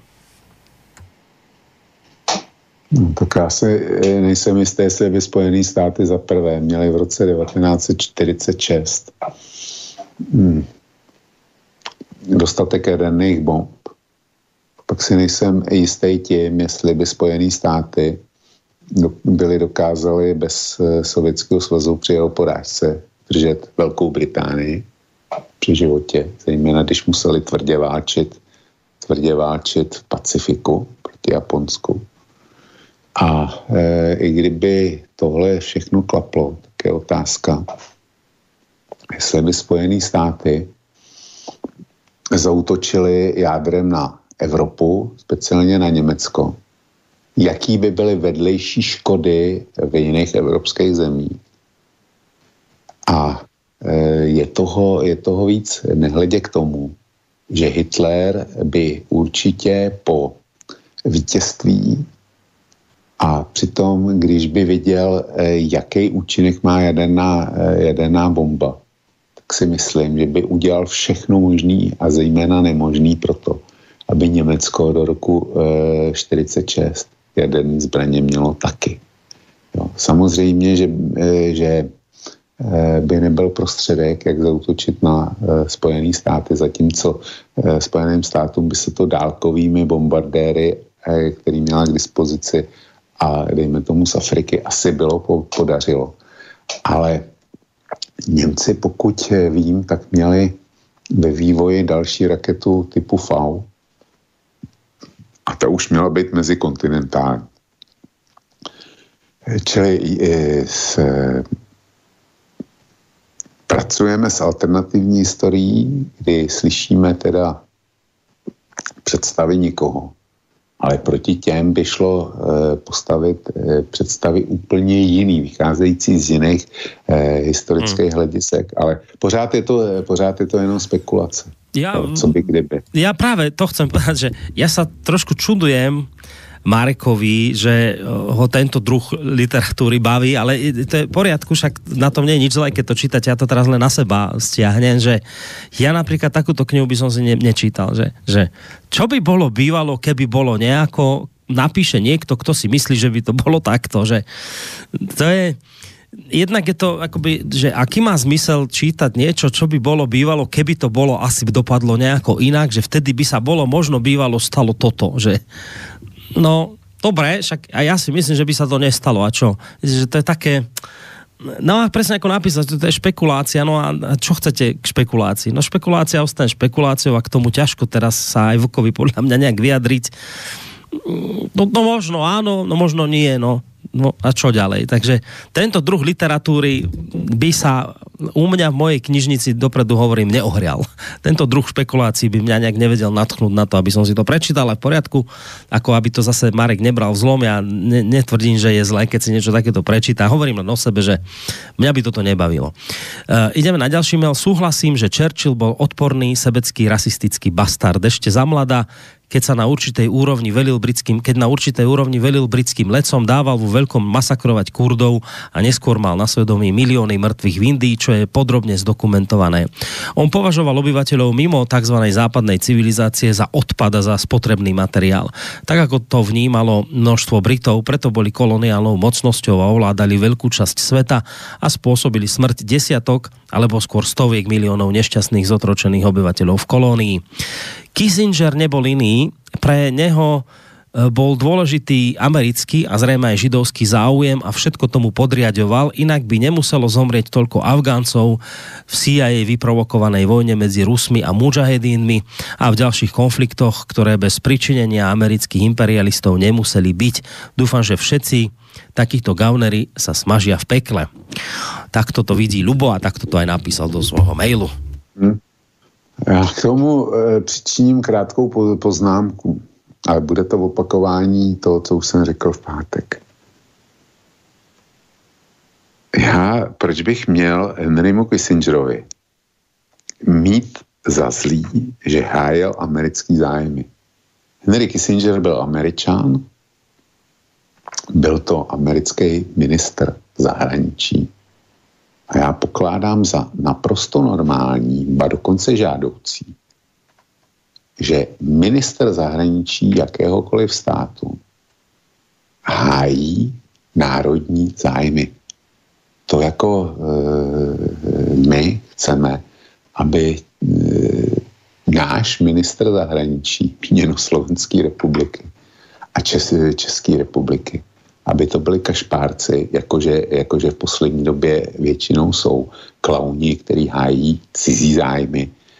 Nás to všechny přece štve, tak proč bych měl vyčítat Henrymu Kissingerovi, že byl americkým ministrem zahraničí? Těch bylo, já jsem jich zažil, já nevím kolik, nepamatuju si, 20, 30, možná, že jich bylo ještě více za mýho života. A pamatuju si dva. Johna Fostera Dullese, což byl ministr zahraničí za vlády prezidenta Eisenhowera. A pak si pamatuju právě jedině Henryho Kissingera. John Foster Dulles, to byl jestřáb, jaký od té doby v americké politice snad ani nebyl. To jako příšerný. A Henry Kissinger byl v té řadě amerických ministrů zahraničí naprosto výjimečným zjevem. Na Echu 24 napsali k němu nekrolog, který měl nadpis, jestli si to dobře pamatuju, ministr zahraničí který rozuměl i jiným než americkým zájmům. Já ho doopravdy takhle vidím. A takový ty řeči, že bude v pekle a nevím co všechno.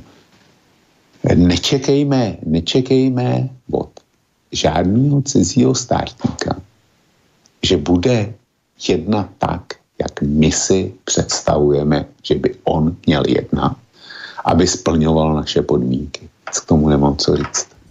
Jeffrey Sachs v tom rozhovore s Ilonou Švihlíkovou, ktorú robili pre našu reláciu Hodina vlka, hovoril o tom, že ak by mal jedným slovom vysvetliť, že prečo je dnes svet tam, kde je, tak hovoril, že to slovo by bolo arogancia. Totálna arogancia lídrov voči všetkému, voči všetkým nejakým iným záujmom niekoho ďalšieho, proste nejaký arogantný človek si povie, že to je jeho záujem a spraví to.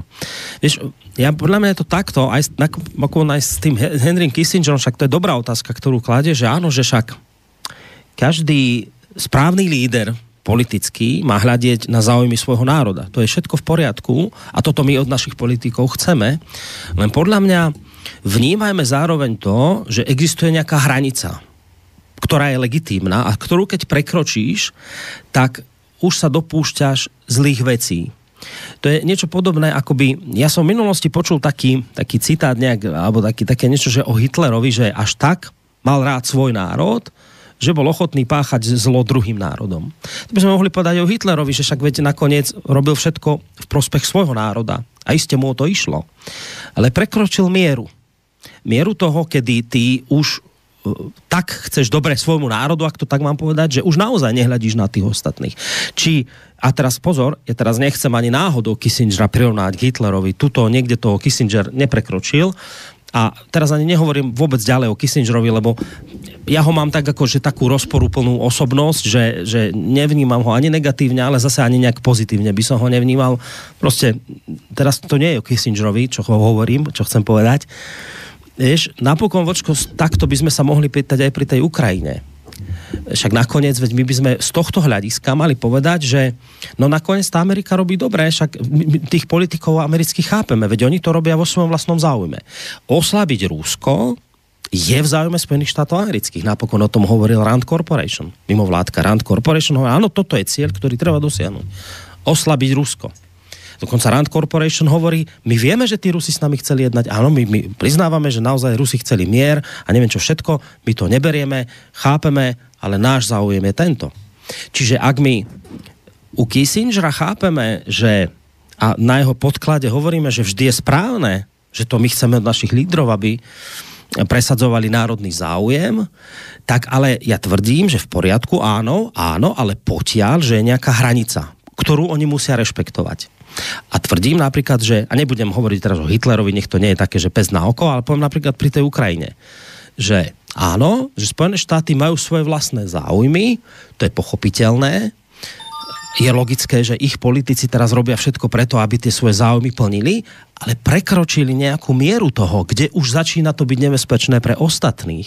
A preto to kritizujeme a preto je v poriadku napríklad kritizovať podľa mňa aj Kissingera a hľadať to, či prekročil tú mieru. No, preto som ja hovoril v piatok, že keby si sa spýtal nejakého obyvateľa Laosu, alebo proste niekoho, koho oni bombardovali vtedy, lebo si potrebovali vyriešiť vojnu s Vietnamom, tak pre istotu bombardovali okolité štáty, ktoré s tým nič nemali, no tak ten obyvateľ štátu by ti o Kissingerovi pekné veci nehovoril.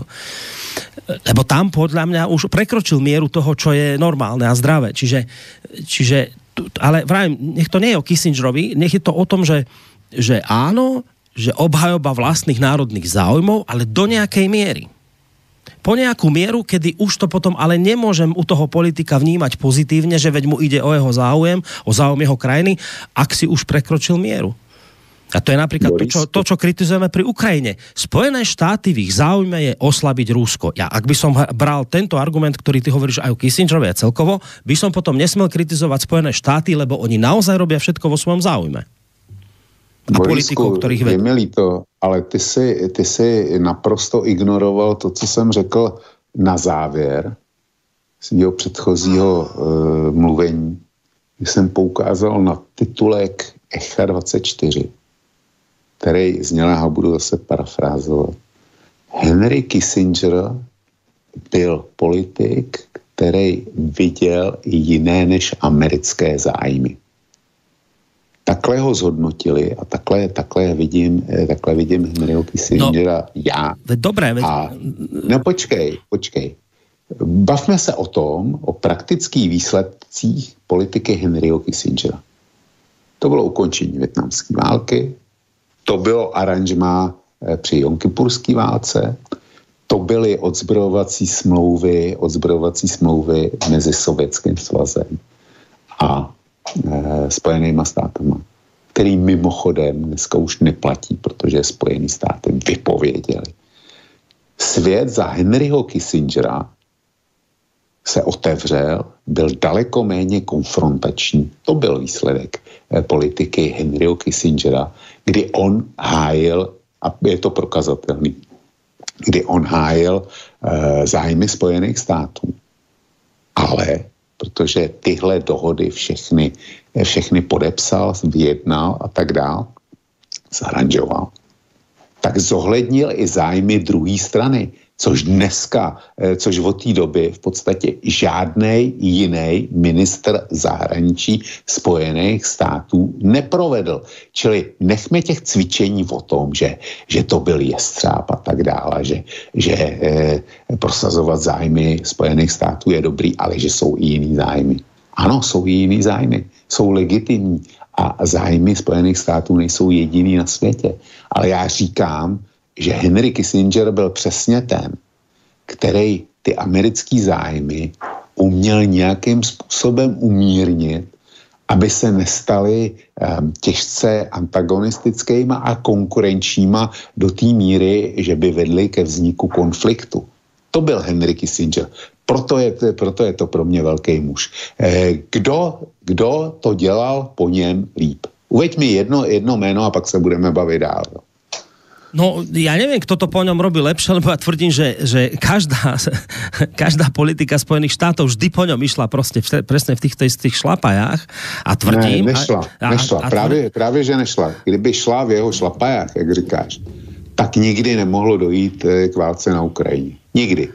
No ja tvrdím, že my máme dnes preto tento problém, no pretože presne každý politik v Spojených štátoch si hľadí svoj záujem a povie Kissingerovský, že môj záujem môjho národa je na prvom mieste a spôsob, akým to dosiahneme, je už proste nie taký dôležitý, že účel svetí prostriedky. Ja tvrdím, že preto sme dnes tam, kde sme. A keď už teda o tom Kissingerovi, no tak vieš, že preto som ja v piatok hovoril, že to je vždy to otázka uhla pohľadu, keď sa ty budeš na to pozerať z pohľadu občana Českej republiky, ktorý v tej dobe žil v kľude, hej, tak to mám povedať, tak áno, pre teba bude politika Henryho Kissingera tá, ktorá smerovala k svetovému mieru a pokoju a neviem niečoho takého. Dobre, nepovedal si to takto, ale zhruba o toto ide. No ale hovorím, že keby sa pozeral očami iného občana, iného štátu, ktorý na toto ale musel doplácať, aby ty si sa tu mal dobre, tak ten by ti povedal niečo iné. A teraz ja ti prečítam, že čo tým myslím. Keď napríklad potreboval, to je známa vec, keď potreboval vo Vietname Kissinger a Spojené štáty oslabiť komunistických partizánov z Vietkongu, ktorí sa ukrývali v susedných štátoch, nevadal rozhodnúť o bombardovaní dovtedy neutrálneho Laosu, Kambodže. Zomreli 100 000 ľudí. Napríklad v Kambodži to viedlo k nástupu červených kmérov, ktorí potom spustili vlastnú genocídu inšpirovanú radikálnym komunistickými myšlienkami. Na Kambodžu, a teraz čítam, Laos, sme vtedy zhodili viac munície ako na Európu v druhej svetovej vojne, pripomenul pre Atlantik v roku 2016 vtedajší americký prezident Barack Obama. Napriek tomu sa napokon Nixon stiahol za sebou sme nechali len chaos, masakre a diktátorské režimy, ktoré nakoniec z tohto pekla vyrástli. Ďalej, niektorí Kissingerovi vyčítajú porušovanie ľudských práv, ktorého sa mal dopúšťať podporou diktátorov, ktorí vyhovovali americkým záujmom. Latinskoamerické štáty dodnes žiadali jeho svedectvo u súdu, pretože v jeho pôsobení Spojené štáty kryli vojenské diktatúry na tomto kontinente a zákroky tamojších štátnych polícií. V roku 73 napríklad Spojené štáty podporovali puč proti prezidentovi Chile Allendemu, ktorého potom nahradila vojenská chunta prezidenta Pinocheta, to je samozrejme známa vec. Čiže ja teraz nechcem toto všetko tu čítať. Skrátka a dobre, keď ti na jednej strane zomrú 100 000 ľudí a napokon po tomto všetkom ti vznikne chaos, ktorý za sebou zanecháš, masakre, diktátorské režimy, ktoré potom z tohto pekla vzídu, no tak tvrdím, že táto časť sveta nebude sa na Kissingera pozerať pozitívne. Borisku, nikdo není andělem. Nikdo. Takhle, když vezmeš jednoho světového politika po druhém, tak vždycky najdeš něco, co je špatně. A kdyby jsme měli možnost přezkoumat život Ježíše Krista, kdyby jsme našli věci, které by se nám nelíbily z našeho pohledu i u něj. Tím jsem si jistý. Jakkoliv se právě rouhám těžce, ale já jsem si tím jistý. Čili nebavme se o jaksi ideální politice. To prostě nejde provozovat ideální politiku. To je jedna věc. Druhá věc je, ty říkáš Laos, Kambodža. Já ten článek z Bloombergu znám, samozřejmě, že z kterého se citoval. A ano, ale tam je taky větička, která říká, že tam měli Vietkong a severovietnamská armáda, že tam měli zásobovací trasy, že tam měli depa, že tam měli odpočinkový prostory. Takže jedna věc je, že Kambodža a Laos byly formálně neutrální.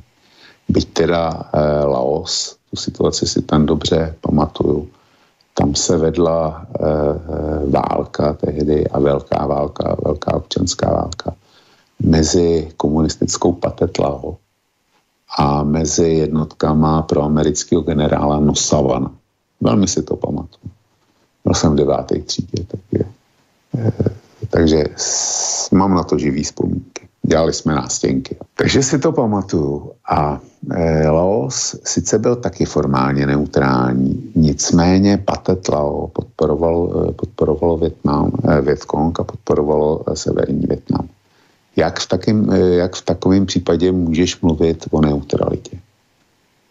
To je velmi podivný způsob neutrality. Kambodža byla trochu něco jiného, tam Sihanouk podporu nedával, ale prostě severovietnamci a Vietkong ty byli daleko silnější, takže se ho na nic neptali a zřídili si tam, co potřebovali. A že tam Američani potom zaútočili, no, za mě nic jako podivného, nic divného.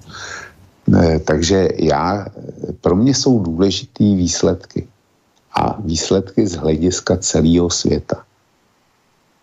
Henry Kissinger a jeho politika zmírnili celosvětový napětí a výrazně odstranili riziko třetí světové války, která by byla zničila nejenom Sovětský svaz, nejenom Spojené státy, ale dokonce i domorodce v Patagonii nebo Mauretánii nebo lidi na Novém Zélandu nebo těch pár lidí, kteří žijou na nejosamělejší destinaci na světě, což pokud vím, je ztracený ostrov v Tichém oceánu Pitcairn. Jo. Takže i tam, i tyhle lidi by byla třetí světová válka zabila nebo zabije, pokud náhodou vznikne. A my od té doby tady nebyl americký ministr zahraničí, kterýmu by se povedlo něco aspoň přibližně takového udělat pro svět, jako udělal Henry Kissinger. A za mě snížení rizika třetí světové války, a to naprosto zásadní, je nad všem ostatním, co můžeš uvést ty. Ja len teda, lebo neviem, preto sa pýtam, že v čase, keď Spojené štáty americké umiestňovali svoje jadrové zbrane do Talianska a Turecka, v tej dobe už bol Henry Kissinger ministrom? Ne. Nebol? Ne, určitě ne, to bylo před Kennedym. Čiže tam buď na začátku Kennedyho vlády, nebo před Kennedym. Dobre, ďalší mail. Ahoj kľúci, nápad Jeffrey Sachs bol výborný, ja ho poslouchám už léta, určite to mělo veľký impact na spoustu lidí, ktorí o něm třeba nikdy neslyšeli.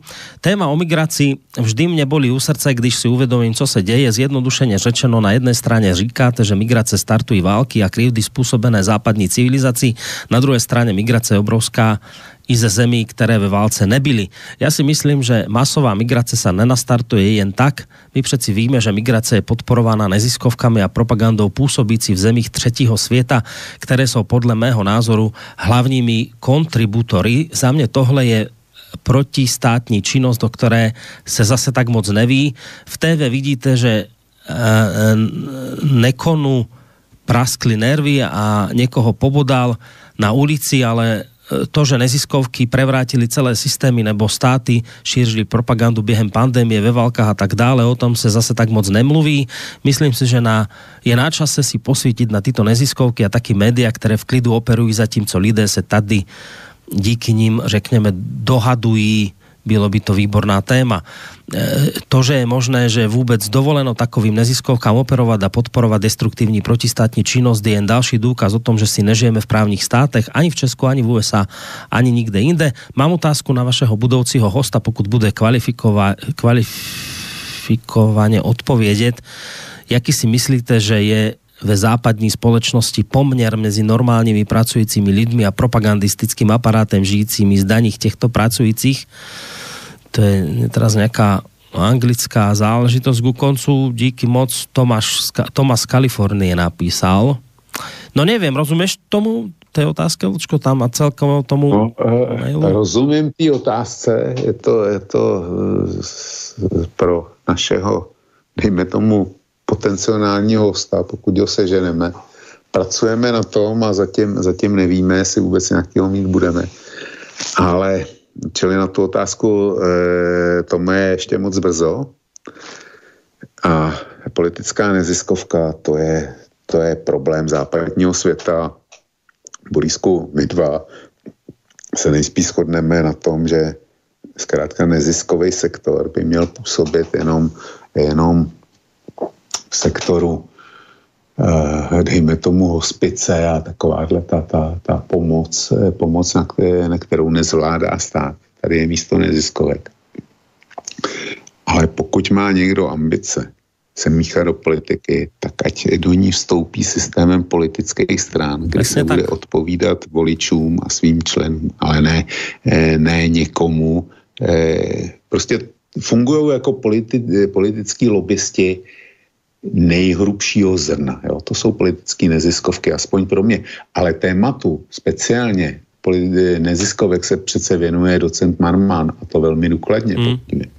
Presne tak, ako tu sa nedá nič iné, len súhlasiť s tebou, keď hovoríš jednoducho, áno, keď chcete robiť politiku, robte politiku, choďte do normálnej politickej súťaže, oslovte ľudí a potom samozrejme, ak vyhráte, tak neste si politickú zodpovednosť, ale nie tak, ako to robia teraz politické mimovládky, že teda nikto ich nevolí, oni si presadzujú svoje ciele a keď to náhodou nevíde, tak oni sú zmeritá, akože čo oni zo obliga, alebo teda ako oni s tým nič nemajú, oni nie sú politici, čiže toto nie.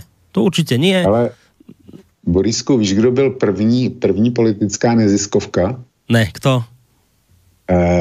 Kibicové u karet, jo. A proto v každý český hospodě, pokud ještě nezavřela a hrajou se tam karty, tak tam většinou mají mariášníci na zdi heslo kibic drž tla majznu, neště přes ní majznu. Tam za to všetko začalo. No. Ideme na mail, ktorého autora podľa mňa veľmi rýchlo spoznáš. Pozdravujem priateľa aj vás, noví poslucháči Hodiny Vlka. Pripomenuli ste mi časy, keď som hľadal a našiel som svetlo na konci tunela. Pred 10 rokmi som tiež ukazoval svetlo slepým. Myslel som si, že stačí ukázať cestu a posunieme sa ďalej, lenže to svetlo nevidí každý. Tá iskierka poznania je v každom z nás, ale ten plamienok poznania nevzblkne v každom. Spočiatku som si myslel, aby sa každý mohol rozhodnúť slobodne, nasávať vedomosti, postoje, vyhodnocovať informácie a skúsenosti starších. Márne mávate svetlo medzi slepými, je to iba vlastný sebaklám prepojený citlivými väzbami, ako to povedal Albert Einstein. Len ten, kto sa odváži pozrieť za horizont poznania povoleného ortodoxnými režimami, môže svoj vlastný obzor posunúť na pozvanie bohov. Obzor, ktorý vám nepridá ani čas, ani spoločenský status, ale dávam niečo viac, dávam sebaúctu, možnosť sa zmeniť a posunúť vlastný život, ale aj život blízkych k lepšiemu zajtrajšku. A k téme. Skutočne veľkí ľudia robia svoje mocnosti tiež veľkými, múdrosť, politický cit a diplomácia boli devízami tohto pána dlhé roky. Paradoxne, veľké osobnosti sú dnes na opačnej strane mocností. Henry vedel hľadať rovnováhu, stabilitu a vplyv Ameriky. Samozrejme, Boris má pravdu vo morálnom zlyhaní jeho osoby, ale v geopolitických vyšších šachových partiách nie je miesto na slabosť, pochybnosti a zavádzanie. Oni to volajú kolaterálne straty. Zomrel kráľ a vybudované kráľovstvo chradne s ním, pretože osobnosti došli. Jedna geopolitická prehra za druhou na Ukrajine to neskončí inak. Naša západná civilizácia padá ako meteor. Tak si niečo želajme. Henry sa zaradí k velikánom svojej doby, ako bol John Fitzgerald Kennedy a Američania budú už len spomínať na reprezentáciu, ktorá zdobila ich mocnosť. Buďte zodpovední s pozdravom. Kto? Buď je to borec Vlado, protože psal o těch slepých, a nebo je to samozřejmě Lajči z Prešova. Tak B je správne. B je správna odpoveď. B je správne. Prostě borec Lajči, já k tomu nemám co dodat, jo. Lajči očividne tam v úvode teda narážal na to, čo sa týkalo vlastne ešte rozhovoru s Jeffreyom Sachsom, kde nám potom ľudia písali maily a boli nešťastní, že bože, také pravdivé slová tu znejú a čo máme robiť, aby sa to dostalo k ľuďom, a im to aj púšťame, aj sa snažíme a nič. To nie. A tedy sme hovorili o tom, že nesmiete to tak vnímať, že teraz tuto musíme to stoj, čo stojí, pretlačiť všetkým ľuďom. A nie, že to, preto som vravel, že berte to niečo ako pre seba, také utvrdenie v tom, že jednoducho, keď vám aj budú všetci naokolo vraviť, že ste blázon, keď voláte pomiery na Ukrajine, tak máte Jeffreyho Saxa, okolo sa môžete oprieť v tom názore, že jednoducho vidíte to správne. No, ideme na ďalší mail. Zdravím, ak to správne chápem, Kissinger bral ohľad aj na zahraničných partnerov, alebo ich aspoň rešpektoval a politici po ňom videli len záujmy USA. Zrejme všetci chceli zabezpečiť prosperitu, lenže keď sa pozriem napríklad na vývoj verejnej dlhu USA, tak rastie exponenciálne do neba. Dôvody sú iste rôzne, len sa chcem spýtať, ako si myslíte, že bude na tom USA za 5 až 10 rokov a aké následky to bude mať na Európu a špeciálne strednú vrstvu, teda na nás? Pýta sa Miňo. No, jestli ten dluh jednou exploduje, protože já si myslím, že ani Spojené státy, který ovládají světovou rezervní měnu, nemají šanci se zadlužovat do nekonečna. Čili jestli ten dluh jednou rupne, tak já doufám, že to bude po mý smrti, protože to bude záležitost asi stejného významu a dopadu jako třetí světová jaderná válka. Prostě zhroutil by se finanční systém a především ten náš. A já ani náhodou nedokážu dohlídnout důsledky, který by to mělo. Prostě vrátili bychom se někam k výměnnému obchodu, peníze, které bychom měli, tak o ty bychom přišli, akciový trhy pryč, důchodový systémy pryč, státní dluhopisy pryč, všechno pryč a zůstalo by jenom hotovost, kterou bychom měli doma. A potom takový ty stálý aktiva prověřený historií, jako jsou zlato a stříbro a nevím, diamanty a podobné věci, ale byl by úžasný zmatek a já si myslím, že by došlo k totální anarchii. No a v anarchii je úplně jedno, co máte, když na vás přijde banda hladových, který budou vyzbrojeni samopalama, tak vám to zase všechno seberou. Já nechci vůbec domýšlet důsledky a ten americký dluh, pokud budeme mluvit ještě s Jeffrey Sachsem, tak se přesně na tohle hodlám zeptat. Jo. Protože je to prostě ten Damoklův meč, který nám a celému světu visí nad hlavou. A nikdo neví, kdy se ty nitě, na kterých visí, utrhne a zabije nás. No dobre, no tak však toto, čo si popísal, je teda nereálne, toto nemôže padnúť, lebo z tých dôvodov, ktoré si popísal, by to bolo horšie ako tretia svetová jadrová vojna, alebo porovnateľné, no tak čo iné ostáva? No len odpísať ten dlh potom nejako, nie? Prostě povedať, že sa to ale nedá. nejde, ten je prostě tak veliký. Ty říkáš odepsat dluh, jenomže americký dluhopisy jsou základem každého portfolia penzijních fondů, co jich na světě je, všech investičních fondů, co jich na světě je, všechny je mají. Jsou v bilancích všech velkých světových bank a teďko najednou zjistí, že oni prohlásí, my redukujeme hodnotu, že z dolaru je 10 centů. No tak to bude mít naprosto katastrofální dopad. A nikdo s tím nic nenadělá a válkou, jako přidat k tomu ještě světovou válku, no tak je konec světa. No tak to sa vraj vždy riešili tie ekonomické veci, ktoré nemali riešenie, takže vojnou. To nebyly jaderné zbraně, víš? No dobre, má to riešenie podľa teba nejaké? Nevím. Rozpočtová jedině začít s rozpočtovou disciplínou ve Spojených státech. Já jsem je to několik let naspátek, já nevím, jestli 4 nebo 5 let, četl studii, která dokazovala, že pokud by Američani zavedli DPH, tak jako ji známe dneska, takže by byli tehdejší dluh vyrovnali asi během 2 let. Jenomže zvýšení daní, to je něco, co si ve Spojených státech nikdo netroufne. Nikdo. Jo. No, takže Američani sice tenkrát znali lék, ale nepoužili ho. A já nevím, jestli by dneska zavedení DPH vedlo ještě k nějaké zásadní kompenzaci toho šíleného dluhu, nebo ne. Prostě nevím. Dobre. 9 minút do konca, poďme rýchlo na mail. Ďakujem za zaujímavú reláciu, čo sa týka zmeny postoja pána Kissingera vzhľadom k Ukrajine. Vidím to ako vlčko, že zmenil vplyvom okolia a hlavne médií pohľad tak, ako to v Česku urobil napríklad bývalý prezident Zeman. Takisto, ale pozitívne. Podľahol Kissinger i pri vojne vo Vietname. Tam by som uznal zásluhu najmä poctivým novinárom, ktorí priniesli objektívne spravodajstvo z reálnej situácie vo Vietname. Tým spustili vlnu odporu obyvateľstva proti vojne a situácia bola už neudržateľná.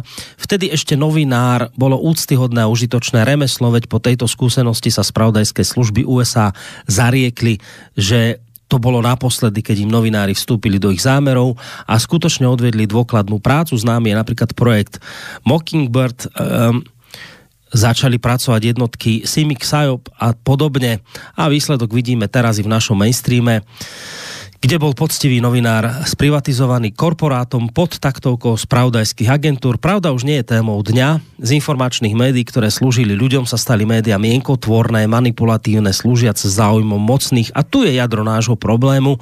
Médiá ako nástroj mocných majú taký vplyv, že sú schopné ovládať politikov a cez nich aj vnútornú zahraničnú politiku štátov. A politici už neslúžia len záujmom štátu, ale snažia sa zapáčiť médiám tak, aby boli ospevovaní a zvolení znova. Pán Kissinger úradoval v dobe, keď tento vplyv ešte nebol tak výrazný a preto mohol patriť ku generácii pánov politikov. Otázka je, či je toto ešte možné, aby sa takýto politik s vlastnou hlavou udržal pri moci. PS, poctiví novinári predsa ešte len nevymreli, za čo vám obidvom ďakujem a zajtra pošlem Mikuláša i ku vám v podobe tradičného príspevku. Vlado zo Skalice napísal. Ďakujeme veľmi pekne aj za ten záver mailu, ale aj za celkový mail. Mne sa naozaj veľmi páčil, tak ako to popísal, ako klobúk dolu. Ďakujem veľmi pekne. No já děkuju, já se k tomu poděkování připojím. Vladovi do Skalice. Já souhlasím se závěry a měl bych několik připomínek k premisám, jak k ním došel, ale to není podstatný. Podstatné je závěr, podstatný jsou závěry a tady jednoznačně souhlasím. Počko, mám tu poštára. Dáme ešte pesničku a potom sa vrátime k poslednému mailu. Ja. Dobre? Dobre, lebo ešte jeden nám tu ostal, takže dáme si rýchlo pesničku a hneď to vybavíme. Počúvate Slobodný vysielač. No, tak vec s poštárom vybavená, Vočko. Môžeme sa teda pustiť do toho posledného mailu, ktorý nám tam ostal a dokonca sa možno ešte stihneme vmestiť do toho nášho 2-hodinového času. Takže poďme naň. Bože, čo sa zase mi dá, čo zvoní? Dobre, za chvíľu to vybavím, už budeme končiť. Takže, dobrý deň, pán Vlga Boris. Rád by som reagoval na určitých kritikov. Viete, rozdiel medzi kritizovaním a ponižovaním. Kritizovať by sa malo dôstojne a s dobrým úmyslom. Ale ak niekto iného človeka ponižuje, tak to v podstate dáva dole len sám seba.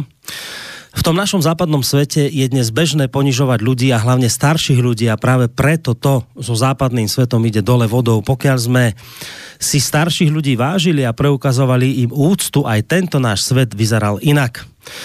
Treba si uvedomiť, nie každý sa dožije starobie a dožiť sa starobie je požehnanie na budúce. Ak niekto bude chcieť urážať dôchodcov, tak si treba uvedomiť, že všetci raz budeme starí, alebo aspoň tí, ktorým to život dopraje. Je ľahko zbúrať dom, ale ťažšie ho postaviť, je ľahko človeka rozplakať, ale ťažko rozosmiať. Takisto je ľahko kritizovať rádio, reláciu, ale ťažšie vytvoriť svoju vlastnú. Ak neviem ja sám urobiť niečo lepšie ako niekto iný, nemyslím, že mi to dáva právo na kritiku, práve naopak dáva mi to právo na obdiv, či už daným človekom súhlasím alebo nie, lebo ten človek dokázal to, čo ja som nemohol. Vďaka za vás oboch, pán Vlga aj pán Boris, napísal nám Alex. Ďakujem veľmi pekne za tento mail. Neviem teraz konkrétne, aké kritiky sa, na ktorú kritiku poslucháč reagoval, ale... Tam byly, Borísku, to je zjevně reakce na některé ty tvrdý nájezdy, který přišly a v podstatě dva takový byly i dneska. Jo. Čili já můžu Alexovi jenom poděkovat, dělám, co umím, třeba to dělám špatně, to je docela možný. Pokud Borísek zjistí, že má někoho lepšího, než jsem já, okamžitě vypadnu a nebudu překážet, protože Slobodný vysílač je moje srdcovka. Je to v podstate moje rodina a ja mu musím přát jenom to nejlepšie. Počkaj, ty toto vždy rozprávaš, ale ešte sa môže stať situácia, že teba osloví niekto z nejakého média a ty zistíš, že to médium robí lepšie ako my. Čiže ešte to treba aj tak otočiť, že ak si Vlk nájde niekoho lepšieho, ako sme my tu vo vysielači, alebo ja s hodinou Vlka, no tak mi dá vedieť a zdvihne kotvy a pôjde inde. Ešte aj takto to môže byť, Vlčko, aj v tejto polohe to môže byť otočené. Na to môžeš zapomenout. No dobre, tak ak môžem zabudnúť na toto, tak ty potom môžeš zabudnúť na to, že ja teba budem zase za niekoho tu vymieňať. Takže sme si to takto pekne vzájomne vrátili. No dobre, maily sú vybavené. Síce som hovoril, že ak nám nejaký čas zostane, volajte, ale máme naozaj už posledné 2 minútky do relácie, takže už volať nemá zmysel. Hádam sa už len za tie 2 minútky rýchlo rozlúčime a idem si aj ďalšie veci vybavovať, lebo bolo to dnes také bojovné trošku z hľadiska vybavovačiek, ktoré vždycky prichádzajú vtedy, keď vysielam. Tak dobre, Vlčko, no ďakujem ti veľmi pekne. Ako som už naznačil, teraz piatok budeš mať voľno, hodina Vlka nebude, lebo to je druhý piatok v mesiaci, kedy vysiela pán doktor Harabín. Dokonca ani Trikolóra nebude. Takže teraz máš také mikulášské voľno, sme ti udelili. No, jo, je to tak, Borísku. Neříkám, že mi to nějak zásadně vadí. Nevadí. No. Prostě už mě to dobíhá a jako dám si rád tú pauzu, ktorá je... No máte teraz, Vlčko, kopec snehu u vás v Českej republike, tak môžeš teraz využiť tú príležitosť a s vnúčencami zobrať sane a niekde sa aj spúšťať dole z kopca. Jasný, to taky. Ale to není aktivita, kterou by si provozoval v čase, kdy běží Trikolóra nebo hodina Vlka. To je pravda, ale keby bola Trikolóra hodina Vlka, tak by si nemohol, lebo sa pripravuješ na relácia. Tak to môžeš, lebo sa pripravovať nemusíš, vieš. No, tak či onak, ďakujem ti veľmi pekne za dnešok, maj sa pekne, budeme sa najbližšie počuť teda z hodiny Vlka až o 2 týždne, takže štedrého a bohatého Mikuláša ti prajem. Děkuju, já tobě taky. Přeju ti, aby si dostal, já nevím, ty máš kotel na uhlí? Nemám, ale keby som mal, tak by som ti ďakoval za to uhlie určite. Takže ti přeju, aby čert, aby jako žádný bombony, perníky a tak dále, a láhve, ale aby ti čert přines nákladák štípanýho palivového dříví. No, to si dobre zaprial, to by mohlo byť. Druhej a v tom pár pytlů brambor by tam taky mohlo být. Protože určitě taky zlobíš, tak ať na tobě nešetří. Jo. No a všem našim věrným posluchačkám a posluchačům přeju taky pěknou a velkou mikulášskou nedílku, hodně pohody. No a děkuji jim za trvalou přízeň a tobě za partnerství. Pekný den. Maj sa pekne, to bol Vlčko, zakladateľ a prevádzkovateľ internetového portálu KOSA, s ktorým sme sa rozlúčili, ako som hovoril, budeme sa s ním počuť až o 2 týždne v piatok v relácii Hodina vlka. To bude vlastne 15. decembra, už bude taký trošku predvianočný čas tedy. Dobre, tak sa majte pekne, pekný zvyšok dňa vám praje v tejto chvíli z Banskobystrického štúdia Boris Koroni, do počutia.